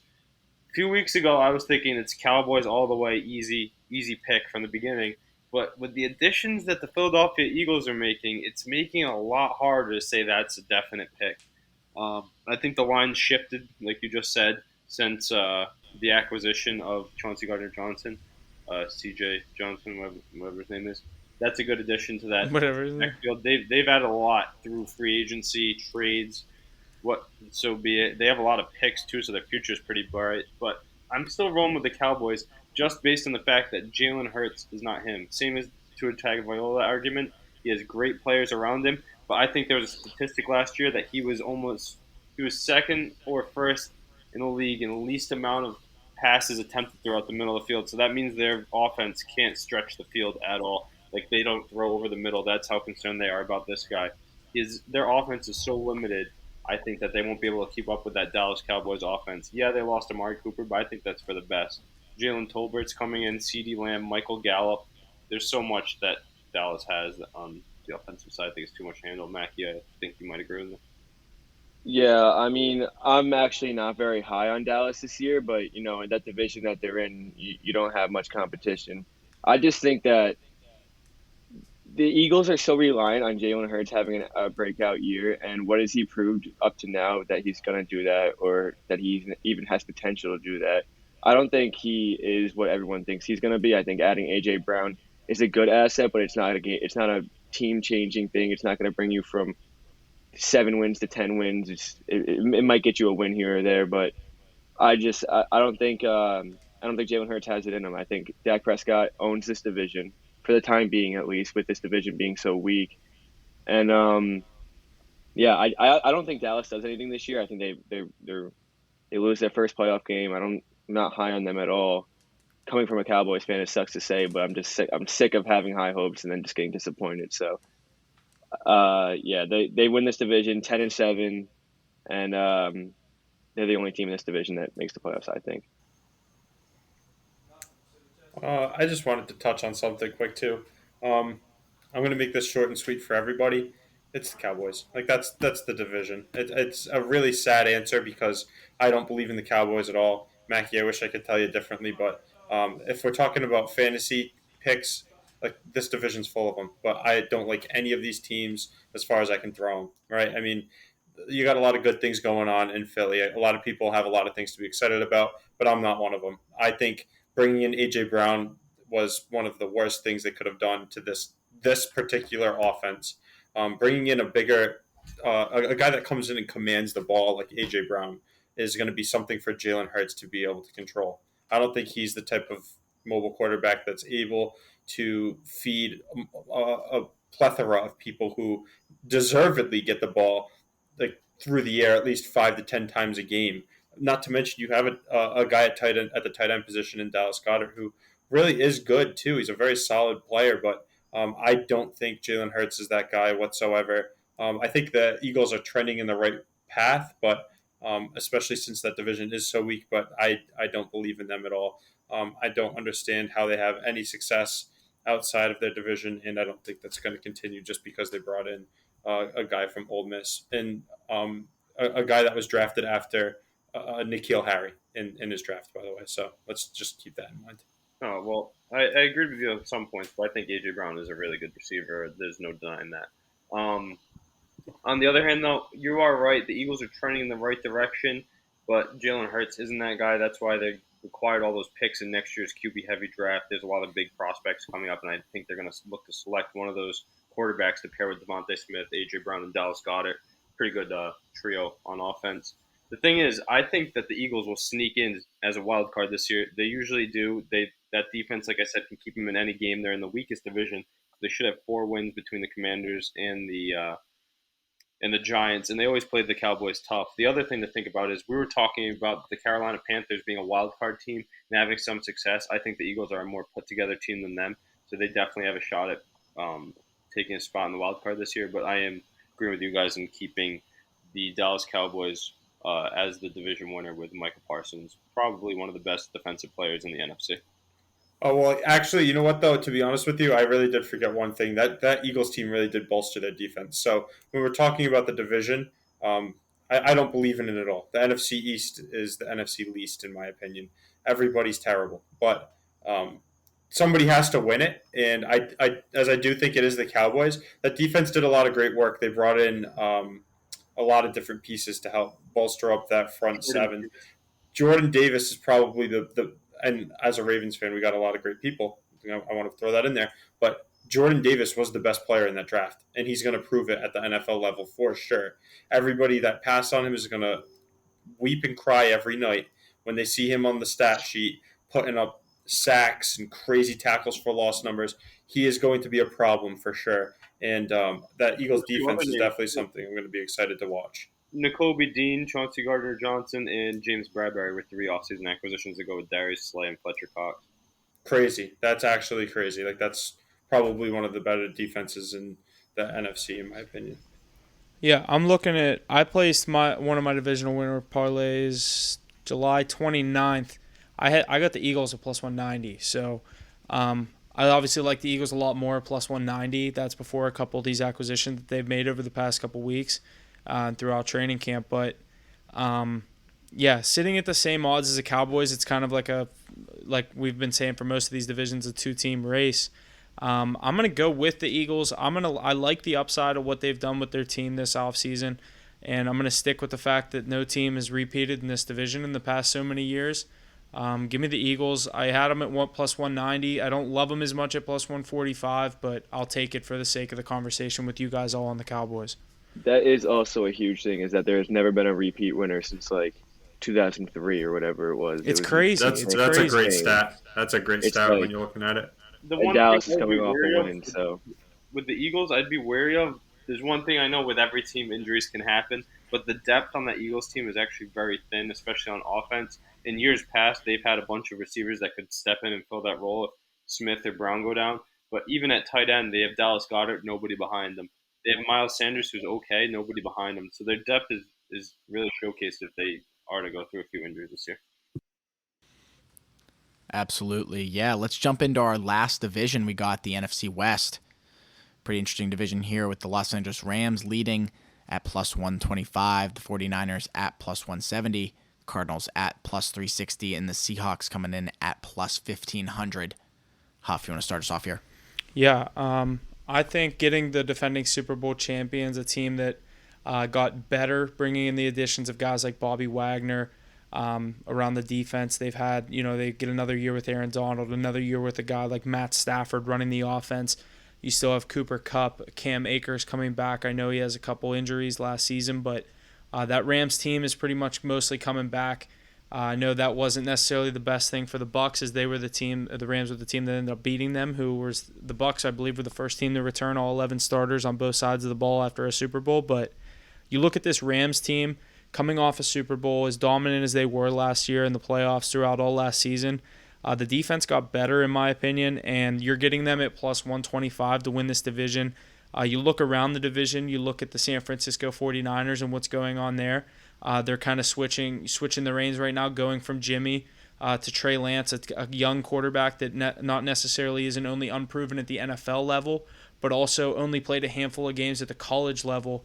And basically, I'm a guy that's high on Trey Lance, and when people ask me, like, what makes you think, like, and I'm just like, the flashes that you see from this kid are what makes me think he can be great, but he hasn't really proven it at any point, and he's kind of struggled at points throughout this preseason, and I think that's why you see the restructured deal with the quarterback like Garoppolo, who's looking like he's really going to end up being a 49er after all under a restructured deal. You look at the Cardinals at plus 360, the suspension to DeAndre Hopkins out for the first 6 weeks. What can they do at the start of their season? They lost a guy like Chase Edmonds on the offense. They still have James Conner. Another year with J.J. Watt on the defense, losing Chandler Jones. It's like there's additions and subtractions going everywhere with a lot of these teams. But with Arizona, I think they subtracted more than they gained this offseason, bringing in like Marquise Brown and guys like that we alluded to with Baltimore, but not necessarily too high on Arizona this year. And then Seattle, with the subtraction of Russ, that kind of puts them out of the conversation, even sitting at plus 1,500. So give me the defending Super Bowl champion Rams at plus 125. Yeah, I agree with that, honestly. Like, I wish I could say that I don't. I really can't wait to watch the Cardinals. It's going to be really fun to do. Bringing in Hollywood Brown, obviously, like, I'm going to be very partial to that. So that's going to be really nice to watch. But and I always want to buy into that stock, right? Like, Kyler Murray's a really good quarterback, but I really just think that it's not their year yet. It's not their time. 49ers have a lot of improvements to make as far as a young core, but I'm with you guys. I think the Rams are the clear-cut pick for this division. I definitely think the Rams win this division, but I do think the 49ers have a great year. I think that defense is really telling of how that team is, and we saw that defense basically solely took them to the NFC Championship game last year with a quarterback in Jimmy Garoppolo. So, that team has a lot of upside with that defense. Trey Lance, obviously we haven't seen him yet, but he looks pretty good. He's looking pretty good in training camp and in preseason as well. So, you got a young quarterback coming in like that. You never know what you're going to get. If he has a good year, then I think that team could definitely steal that division from the Rams. Ace, I think you had something you wanted to say. Yeah, he's over there laughing. I don't know what he's laughing about, though. I couldn't disagree with you guys any more than all of them. That's so wrong. First of all, East Clan's very own Kyler Murray is going to show you that he is the true MVP candidate was for the first half of the season last year. I forgot you're so high on Kyler. You sent me the snap the other day. Here he goes. Let's hear it. Kyler Murray. You know how Sean McVay finally got his ring? Oh, Mr. McVay, the big coach. Well, Cliff Kingsbury needs to earn his due, and I think he's going to do it right now. I don't think they subtracted with the add of Marquise Brown. Actually, if you look at the stats from last year, Kyler Murray was number 2 in the NFL in deep ball accuracy, and that's what Marquise Brown is brought in to do, stretch the field. Unlike Lamar Jackson, Kyler Murray can throw the ball too. And then on the other hand, you know how Kyler Murray doesn't play well in the second half of the year when the new game drops? Well, I think all of the backlash he faced this year is going to spur him to do that. He's a true winner, like he says. From Texas, high school, college, NFL, he wins football games. He's going to show this year that he does that still. He's got to prove it because that's a pretty legit stat. Another point, when he starts trending down in the second half of the year, oh wait, DeAndre Hopkins, arguably a top 3 receiver in the NFL, gets inserted right back into your offense. So I think they have a lot. James Conner, Pro Bowler last year, one of the best running backs in the league. They have a lot of options that they can do. That defense got a year older. Guys like Isaiah Simmons are starting to come on. I think at plus 360, that's great value, considering there's so many question marks at the most important position in San Francisco. Also, that defending champion team is a little bit different. They've lost some pieces, and their main piece, Matt Stafford, is coming off of an arm injury, shoulder injury. I mean, if there was ever an injury to avoid as a quarterback, it might be that one. So I'm eager to see how that plays out. Wait, so did you say that's your pick for the division is the Cardinals? Yeah, the Arizona Cardinals for sure. So how do you think they do in their first, what'd you say, he's out for 5 weeks? How do you think they fare in those first 5 weeks? I'll let you know. Wait, I wanted to just get Alex's take on this too, really quick. Before you say that, you're talking about the early season trend line without DeAndre Hopkins. It's like a known fact that Kyler Murray and Cliff Kingsbury performed better in the first half of the year. That's why I wouldn't even. Yeah, that's what I'm about to ask you though. So wait, before you go here, week 1 they play in Arizona against the Chiefs. Do you think they win that game? That's going to be a shootout. I think they do. I don't think the Chiefs' defense can hang. Jesus. Okay, so then they play against the Raiders in Las Vegas. I'll take the Raiders in that game. Then they play against the Rams in Arizona. I had the Cardinals starting out 0-3. Oh. Yeah, I think so too, Huff. I think so too. And then they get to go to Carolina and play the Panthers. Yeah, but I don't think the Panthers are even close to that team. But still, though, and then you play that'll the Eagles. That'll be a prove-it game. Sure. That'll be a prove-it game for the Panthers. I think they'll come out of that first 2-1.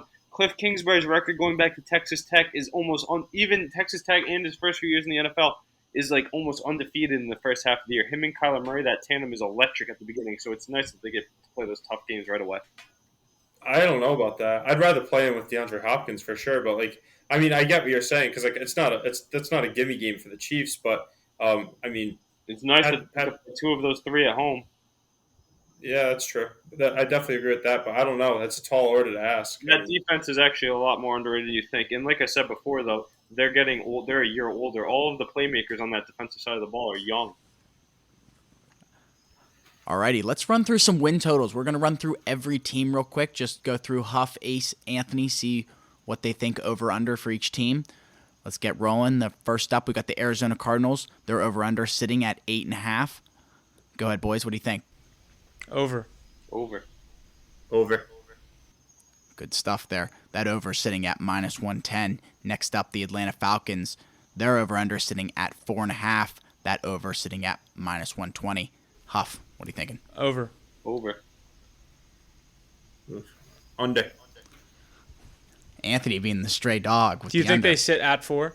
I honestly think they get to 3. I don't see them winning more than 3 games. Okay. Under 4.5, sitting at +100 there for the Falcons. Next up, the Baltimore Ravens. Over-under sitting at 10.5. The over at +100. The under at -120. Over. Good stuff there. Plus money. I like that. Next up, Buffalo Bills. Over-under at 11.5. Over favored heavily at -135. Over. Under. Over. 11. Ace thinks 11. Carolina Panthers over-under 6.5. Under. Over. The brothers going with the over at +105. I don't like that pick. I went through their schedule and it was hard. I know we're not really giving takes on this, but I don't like that pick. I have them sitting at 6-11, and if McCaffrey's healthy, they're way better. Saints good for you. Both games? You think the Saints sweep? No. I had them split with the Saints, swept by the Bucks, split with the Falcons. I had Falcons beating them at home. I don't think so. Like the Falcons win on their home field. I think that might be one of the Falcons' wins, but I don't think so. Yeah, I know what you mean. They stink. Go ahead, Chicago. Next up, the Chicago Bears over-under sitting at 5.5. Under. The under for that is at +125. Some pretty good money there. Next up, Cincinnati Bengals over-under 9.5. The over sitting at -130 and the under at +110. I don't like it, but over. Under. Oh, I don't like it either, but over. 10-7. 10-7. I guess so. That sucks, but I think so too. Alrighty, staying in Ohio, the Cleveland Browns over-under 8.5. Under. I have them going 7-10, but 4-2 with Deshaun Watson end the season. So that shows you how shitty I have them starting out. Who do they get? Do you remember when it's Watson tough. comes back? Well, I mean, they start back in Houston. He has a divisional cool. game against. He plays the Ravens, and I had a loss against the Ravens. No, I had a loss against the Ravens, and I had a loss against who was the other team. They have another tough AFC battle end of the season. Maybe it's the Rams. Did they play you guys? No, we get. I think we. No, maybe you're. Yeah, I think it's one of us. It's at home though. I have Watson beating us in Cleveland. I have him. You guys beating him, so that's 1-1. And then they play like the Jets, someone else, Ace. I don't know if you're pulling up their schedule, but the last 6 games are with Watson. You know what, though? I hate to tell you this, Huff, but I think the Steelers beat them, and I don't think it's good at all. Like for the Browns, I don't think that game's good at all. I think Deshaun Watson gets embarrassed by that Steelers defense. We can keep going. I'm not high on Watson. No, you're good. I'm not high on Watson either, so that's why 7-10 is best case scenario. Yeah. To the Texans. I think the Texans are underrated.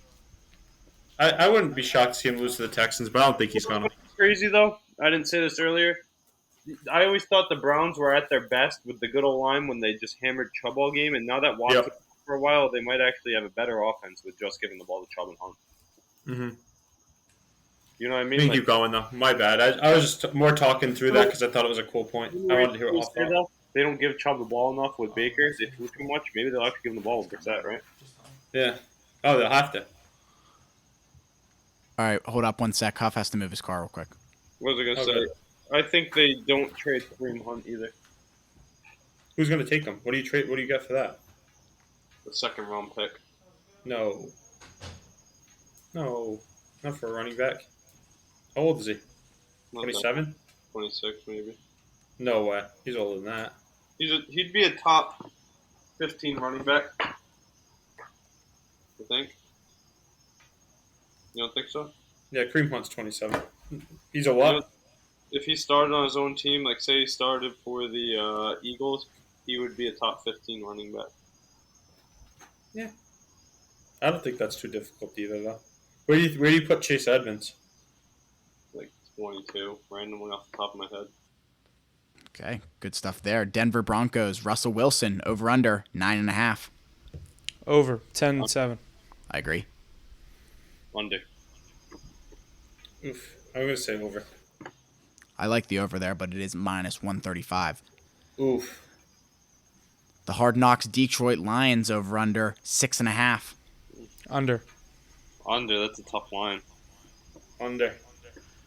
That under sitting at plus 105. I would like that to. I'd like them sitting at like 4.5, and I'd take the over for 5 wins. Yeah, me too. I like that too. They're gonna go 6-11. Aaron Rodgers and the Green Bay Packers, over/under 10.5. Over. Under. Under. Not too bad there. I think I'm going with the over, but the over is minus 160. The under at plus 135. Houston Texans, over/under 4.5. Over. Over, hammer. I'm going to say under. I think under, but I probably bet the over, but I think it's going to be under. I think they win 3 games. Anthony, that is plus 100 for the under. Over sitting at minus 120. Indianapolis Colts, over/under is 9.5. Over. I think they win the division. Over, that's easy. Over because they win the division. Minus 160 for that over. I just think they win at least 11 games. Yeah. Jacksonville Jaguars, over/under 6.5. Over. Under easily. Over. 7. 7 and 10. They're going to win 3 games. They're going to be that under is favored at minus 135. Pat Mahomes and the Kansas City Chiefs, over/under sitting at 10.5. Another tough division. Over. They get 11. They get 10. Over. Alrighty. Pretty even there. Minus 115 for the over, minus 105 for the under. Over the Raiders, over/under sitting at 8.5. Over. Over. Yeah, I like the over here. Over sitting at minus 115. And the Chargers, over 10. It is solid 10 on FanDuel. Push. I'll take it. Push. Yeah, push. I think they win 3 games. I would bet the over, but they're gonna get 10. No, they could win the division. I think they have a chance. They could get 12. Yeah, that's what I'm saying. The upside is worth betting the over, but I think they end with 10 wins. Yeah, that's their 4. Staying in LA, the Rams, 10.5. Over, I think they win the division. They're coming third in the division, second, third. Yeah, though I hate to say it, but I think it's going to be over too. I hate to say that. Minus 110 there. Minnesota Vikings coming in over/under 9.5. Under 9. Over. Under. Minus 110 there as well. New England Patriots, what do you boys think? We're going to start with Anthony here. 8.5. Oof. I'm going to say, I think they win 9 games. I think they win 9 games. We're going with the over. I'll take the over. I'm going 9 or 10. Over. I have them 9-8, and just to be specific, I already said this: 2-0 against the Dolphins, 0-2 against the Bills, 2-0 against the Jets. Over 9s across the board, sitting at -115. New Orleans Saints over under 8.5. Under 8. Under like 6. Under. Yeah, I think like 7 games. -110 there for that over under 8. Giants over under 7.5. Under. Under, that's free. That's the easiest under. Are you kidding me? Why is it 7.5? What's that? That means What's the odds on that? I'll bet that right now. Under 7.5 is -145. That's the Wow. year. Give me Over my at +125. Yeah, give me that. 125. 7.5. Can you take an alternate under 3.5? Plus, Probably. Yeah, it's probably like plus 200. That's it. Staying in New York, the New York Jets over under 5.5. Under. What are the lines on that? Please state your pick. At 6. Yeah, I kind of like the Jets too, but I'm going to go with Huff. I think under. I just don't At think 5.5. Over sitting at -145 and under at +125. Wow, I changed my bet. Yeah, I knew you would. Wow. Moving down to PA, the Philadelphia Eagles over under sitting at 9.5. Over. I think they get 9. Under. But they could perform well. I'm gonna go. I have them winning the division, so I'm going over. I think Under. they get 10. It's either 9 or 10. That's a great line. I'm gonna say the over. I think they get in as a wild card with 10. Under, and I think the line's going to be pretty good for that too. What is it? I like over 10, but the line is over 9.5 -145, under +125. Staying in PA, the Pittsburgh Steelers, the hometown boys for Huff and I, over under 7.5. Huff, what do you think? Over. Under. Sorry, Huff. Under. I'm an over guy, so we're splitting there. Over is -105, the under at -115. Ooh. Wow. San Francisco 49ers over under sitting at 9.5. 9.5. Correct. Under. How many games did Mac Jones win as a rookie? 10. And Trey Lance has a better team around him, so I'm gonna say over. I'm going to say under. The odds on that over at -160, the under at +135. Yeah, I like that. Seattle Seahawks, no Russ this year, over under at 5.5. I think that's tough. Under. Oh, easily. Yeah, I think it's 5. 5. Though It's 5. they're not as bad as everyone's making it out to seem, but they're not going to be more than 5. You want to hear my thought? I think that they are as bad as they think they are, but I think they'll want to get even worse and part ways with guys like Metcalf or Lockett. That's what I mean. They still have dudes that can make They'll plays. ensure that they get a top pick in the draft next year. They want one of the big quarterbacks. They're going to finish in the bottom 3 of the league. I think they win. Yeah, I think they win 3 games. It's going to be Jaguars, Giants, and Bears, Seahawks. and them. Seahawks, yeah. I think the 3 worst teams are Bears, Seahawks, and who's the other one that we were talking about? Giants or Jags? Giants. Next up, Tom Brady and the Tampa Bay Buccaneers sitting at 11.5. Under. Over. The 1 seed. Yeah, they'll win The 12 overs. games. The over sitting at +125. The under sitting at -145. Wow. And the Tennessee Titans over under sitting at 9.5. Over. Under. I think them and the Titans both go over. I think the Titans missed the playoffs. I think the Colts are the only. Or I think the Colts and the Titans both go over. Colts are the only playoff team, I think. Yeah, me too. The over there sitting at +115 and the under at -135. And finally, the Washington Commanders over under coming in at 8.5. Under. Yeah, under. I think they win 7 games, 6 or 7 games. That's a good season if they win 6 or 7 games. That's what I'm saying. I don't think they have a bad year. I just think because I actually think Carson Wentz is going to do all right there. And that over sitting at +145, the under at -170. That's going to wrap up our win totals. What do you want to do next? Let's just do. You guys just want to jump right into Super Bowl picks? Yeah. Do you want to do conference and then Super Bowl? All players. Good call. Alrighty. That's going to wrap up our win totals for the evening. Let's jump into some Super Bowl picks. Let's get everybody's idea of what they're thinking for the Super Bowl. I'm going to round out the top 10 here. We've got the Buffalo Bills at plus 600. Tampa Bay Buccaneers at plus 750. Kansas City Chiefs at plus 1,000. Los Angeles Rams at plus 1,100. The Packers at plus 1,200. The Chargers at plus 1,400. 49ers at plus 1,600. Broncos at plus 1,700. Eagles at plus 2,000. Ravens and Cowboys also at plus 2,000. What are we thinking here? Ace, you want to start us off?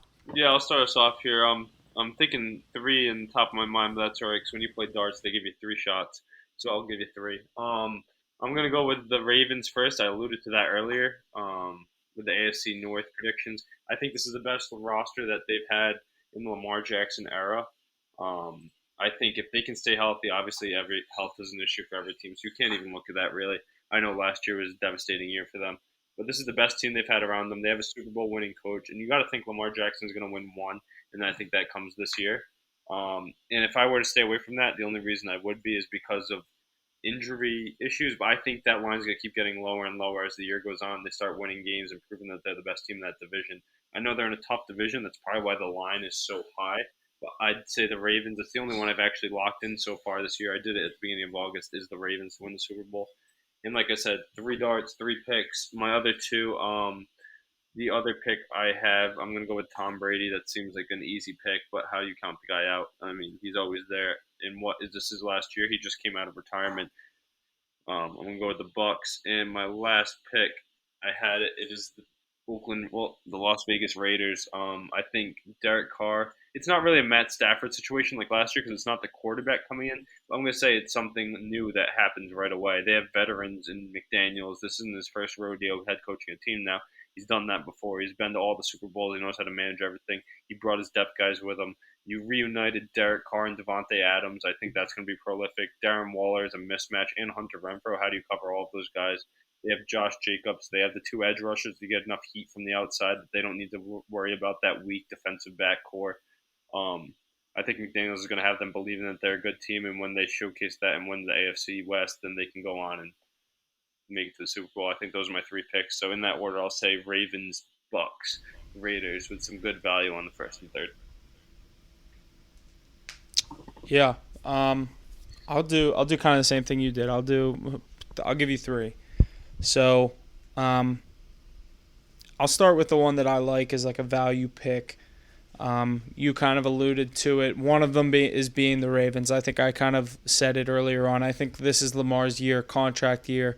MVP could have a second MVP, maybe a serious playoff run, Super Bowl appearance. I think this is, like you said, Ace, the year that he gets it done. It's going to be tough, but sitting at plus 2,000, that's a value pick. 20-1, you get a team to win the Super Bowl. The favorite to win the division. Obviously, it's not the easiest division, but the Ravens are obviously, I think we did all pick them to win. I'm not saying that means it's going to happen, but I like the Ravens. I'm going to agree with you on that one. Sliding up a little bit, I do like the odds on the Chargers at 14-1. So the thing with them is, obviously, there's a lot of hype around them, bringing in guys on the defensive side of the ball, J.C. Jackson, Khalil Mack, the things that we've gone over. But I do like the Chargers odds at 14-1. I did see the Broncos were slipping a little bit to 17. I think it might take a year for things to get to work in Denver with Russ, but 17-1, good odds there. Not saying that's one of my picks. I do like the Chargers better at 14-1. My thing with the Chargers that I probably won't bet that, though, is I'm not big on Brandon Staley as a head coach in the NFL. I don't think he's one of the elite head coaches that you're going to be talking about year in and year out. That you're like, oh, yeah, the Chargers got Herbert, but who's calling plays in his ear? You know what I mean? What's his name? Brandon Staley. I can't even remember his name. But I do like the odds on them with all the skill players that they have on both sides of the ball. And I'm just going to do it. I'll take the favorite, the Buffalo Bills. I don't even want to explain it. It's for every reason that everyone's already heard. Well, I mean, if we're picking, I can't hear you, things. Ace. Ace, you're muted. Yeah. Great. I was going to say, like I said earlier, the 2022 Summer Super Bowl champions. Yeah. And it's like every year I get sold on that, and it's like they're going to be there. So put it that way. If you can get a team that's going to be at least in the divisional round at plus 600 to win the Super Bowl, and all they have to do is win 2 more games to at least get there, it's worth the shot, because that time of year you're going to get that. The Buffalo Bills are going to be arguably the top seed in the AFC, if not second. And if they're in the divisional round, they're going to be at home playing the Bengals. You know what I mean? One thing I can't do is I can't argue their roster. Their roster is one of the best. That's what I mean. And getting them at 6-1, a team that you know is going to be there, guaranteed to make the playoffs, in my opinion. There's no guarantees, but it's about as close to a guarantee as you can get, barring injury. And getting them at 6-1, I think, is worth it. A stat I mentioned earlier, they actually saw it the other day. Josh Allen's 0-3 in road playoff games. So you know what that means? It's very important for him to make sure he gets the top seed this year if he wants to actually win the Super Bowl. Yeah. We're talking about value, honestly, and we're talking about my Super Bowl pick. Let me just think for a second. I'm going with the Baltimore Ravens. I think, obviously, I'm sure you all are holding your breath on that one, but at the value that you're getting it, Lamar Jackson has the tools and the capability to take his team far in the playoffs, and I think this year is the year he goes all the way. Pound for pound, that defense is going to be one of the best in the NFL. We got Marlon Humphrey coming back, Marcus Peters. They have the names, they have the talent, and to go along with it, they bolstered up the defensive line. Patrick Queen, I think, is going to have a big year. I think all systems go for Baltimore. I'm sorry, Huff, but they're going to run away with this one. I think it's going to be the Ravens, and I wish I had a better take to give you guys, because I'm sure podcast-wise you don't want to hear me pick my favorite team, but it's the Ravens. This is the This is the year. This is it. Lamar Jackson's getting paid, and he's going to do it with some new bling on his hands. So give me Baltimore at plus 2,000. It'd be a damn shame if he doesn't get that ring this year and he ends up in Miami. All right, I think that's all the time we have for the day.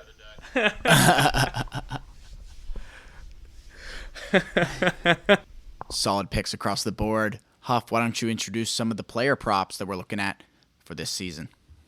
Yeah, we're going to take a look at some of the season awards for the players, like MVP, all that kind of fun stuff. So we'll get right into it with the regular season MVP. Josh Allen is going to come in as the favorite. I'll kind of just rip through maybe like the top 5, and then if there's anyone specific that you guys want to hear the odds on, just let me know and I'll tell you the odds. I'll keep it pulled up. So Josh Allen's going to come in as the odds-on favorite for the MVP. It's 7-1. Mahomes 8-1. Tom Brady 8-1. Justin Herbert 9-1. Rodgers 10-1. You guys want to start on that? It's up to you. Yeah, Huff, do you think you could get one more guy's line for me? Yeah, who? Who do you think? Plus 2,000. Plus 2,000. If you guys want to make money this year in football, bet Lamar Jackson to be the MVP. He's going to need to get paid. He's going to do it all himself. Plus 2,000 is nut money. I am going to create an account at whatever place I can to put in a bet. Plus 2,000 for Lamar Jackson to win MVP. Hit record on your podcast thing. Call up the bank. Go to your girlfriend for money. Whatever you need to do to get a bet placed on Lamar Jackson to win MVP. Get it done. And you're going to have to thank me later. And you owe the podcast a subscription too. So, hey, Haas, where are you recording from right now? Baltimore, Rhode Island, actually. Oh, I was just figuring out how I could get the fantasy land.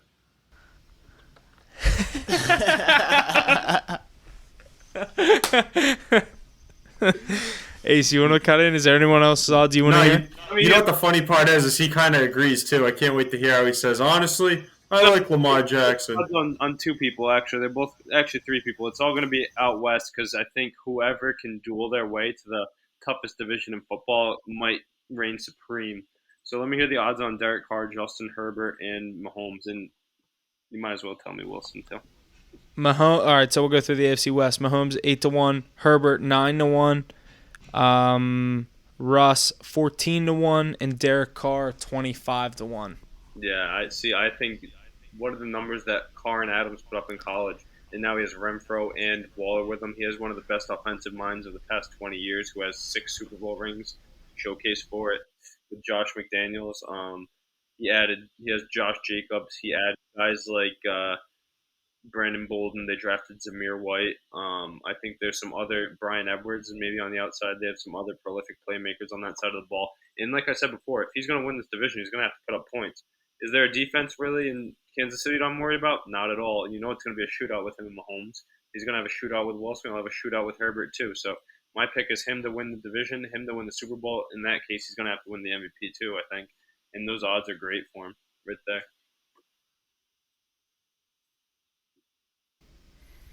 Yeah, I'm gonna stick right with you. I like the value on both of your guys' picks. Lamar Jackson at plus 2,000 and Derek Carr plus 25 to 1. A guy, like I said, I'm looking at. I do like the capabilities of maybe Mahomes on a 8 to 1. I'm looking more at the top of the list. I'm looking at like you said, Mahomes, if he can come out of that division. I know it's like he is a team. The Chiefs are a team, like you said. If they're gonna win games, and what'd you say? He'll have to do it himself. Exactly. And that's going to put him in the MVP race. So, I mean, I'm not necessarily looking at like a Tom Brady, no discount to him, but like I feel like his kind of like MVP days where he's like carrying the team himself are over. It's like more of a system thing, and he's just the best person for the job. Go ahead, Ace. Yeah, I was going to say, do you think Patrick Mahomes, I mean, we've all said he's the next great Tom Brady or whatever it is. Well, whenever Brady was counted out, he usually came back and had the best year of his career. Mahomes had a down year for himself last year, and everybody's counting the Chiefs out and worried about everything else going on. Maybe he just puts his head down and actually uses the weapons he has. Juju, Valdez-Scantling, Sky Moore, Hardman, Kelsey, Pacheco, Edwards-Helaire. It's the defense, but if Mahomes is going to get it done, he's going to have to do it himself. So, yeah. So, you want to get into, would you rather move into Rookie of the Years or Defensive Player of the Year? Defensive Player of the Year. All right, we'll go right into Defensive Player of the Year. I'll do the top 5. Myles Garrett plus 700, TJ Watt plus 800, Aaron Donald plus 900, Micah Parsons plus 1,000, and Nick Bosa coming in at plus 1,400. Give me TJ, 8 to 1. Back to back. Should be 3-time. Not a homer pick. Not at all. Should be 3-time, though. I know who my pick's going to be. I said it earlier in the episode. It's going to be Micah Parsons. What's Khalil Mack's line? Paul, so you're thinking something like Khalil Mack with the help of Bosa, and then like Chandler Jones with the help of Max Crosby, guys with like a threat can get their numbers inflated. Yeah, Khalil Mack is plus 4,000. You know what, though? Honestly, like, throw a few dollars on Khalil Mack and then thank me later, too. Because, like, Alex, like, alluding to what you just said, he's been a pass rusher that's done it all on his own. So, I mean, like, now that he's got a guy like Bosa on the other side. Huh? You might see less double teams. The key isn't on him. He's gonna. Exactly. So, I mean, like, I when you're picking things like Defensive Player of the Year this early in the year, I don't know. I'm doing $15 on Khalil Mack. I'm taking Micah Parsons. A few reasons for that. He showcased it last year. He's very young, very explosive. He's one of the only big playmakers on that defense. And let's not forget, he's in the worst division in football where he can eat and put up numbers. I think Micah Parsons, like, he deserved it last year, and he showcases it and gets it again, prized away from Aaron Donald. Maybe even a Chase Young, too. Let me just say that, too, so just in case it happens, you guys can be like, damn. You might want to say he's a real smart player of the year. Yeah, I was going to say, so let me look here. He's a comeback player of the year. That's the tough thing going off injury. Chase Young's 4,000 as well, so. I don't know. You don't think a DB? Is there any DBs that come to mind? We all said pass rushers. Anybody think of a DB that would steal the show, like a Trayvon Diggs or something? Derwin James.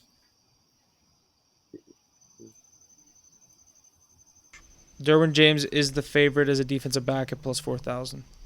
What about who's probably top corner? You got like maybe Denzel Ward, obviously Ramsey, 4,000.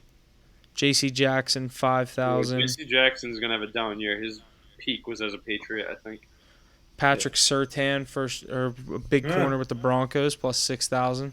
Wow, I like that. That's weird.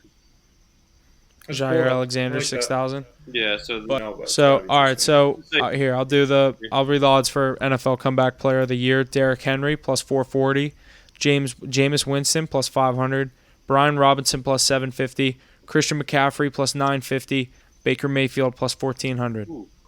I got McCaffrey 950. I got McCaffrey 950 too. That's the first thing. I think Derrick Henry's going to win it, but I don't know. I still think Chase Young is Henry's a bell cow. He's going to put up over 2,000 yards. Yeah, and there's nobody else there to take the ball from him, so just feed the king. He's due to break that record of most yards in a year. They got the extra game now. It could be this year. All right. Yeah, I got McCaffrey. So what's next? NFL Offensive Rookie of the Year. Kenny Pickett plus 900, George Pickens plus 900, Dameon Pierce plus 1,100, Chris Olave plus 1,100, Breece Hall plus 1,200, Sky Moore plus 1,200. Pickett. There's a name that comes to my Pickett. He doesn't even have the starting job though, does he? No, in my opinion, if he hasn't even named the starting job yet, but barring to what you said, if they go to Trubisky, I think my pick for Rookie of the Year is going to be Pickens.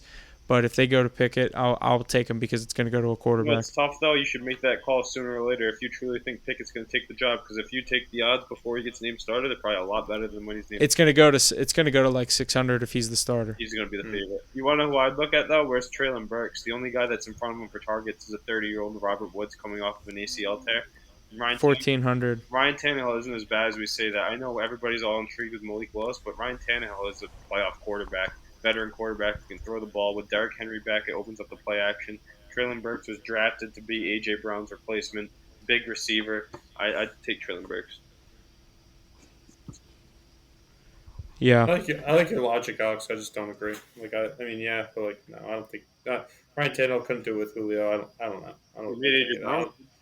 Not that Julio's even good, but like A.J. Brown, I don't think it's Treylon Burks. I honestly like Breece Hall, but we don't even need to go into that. I like Breece Hall a lot.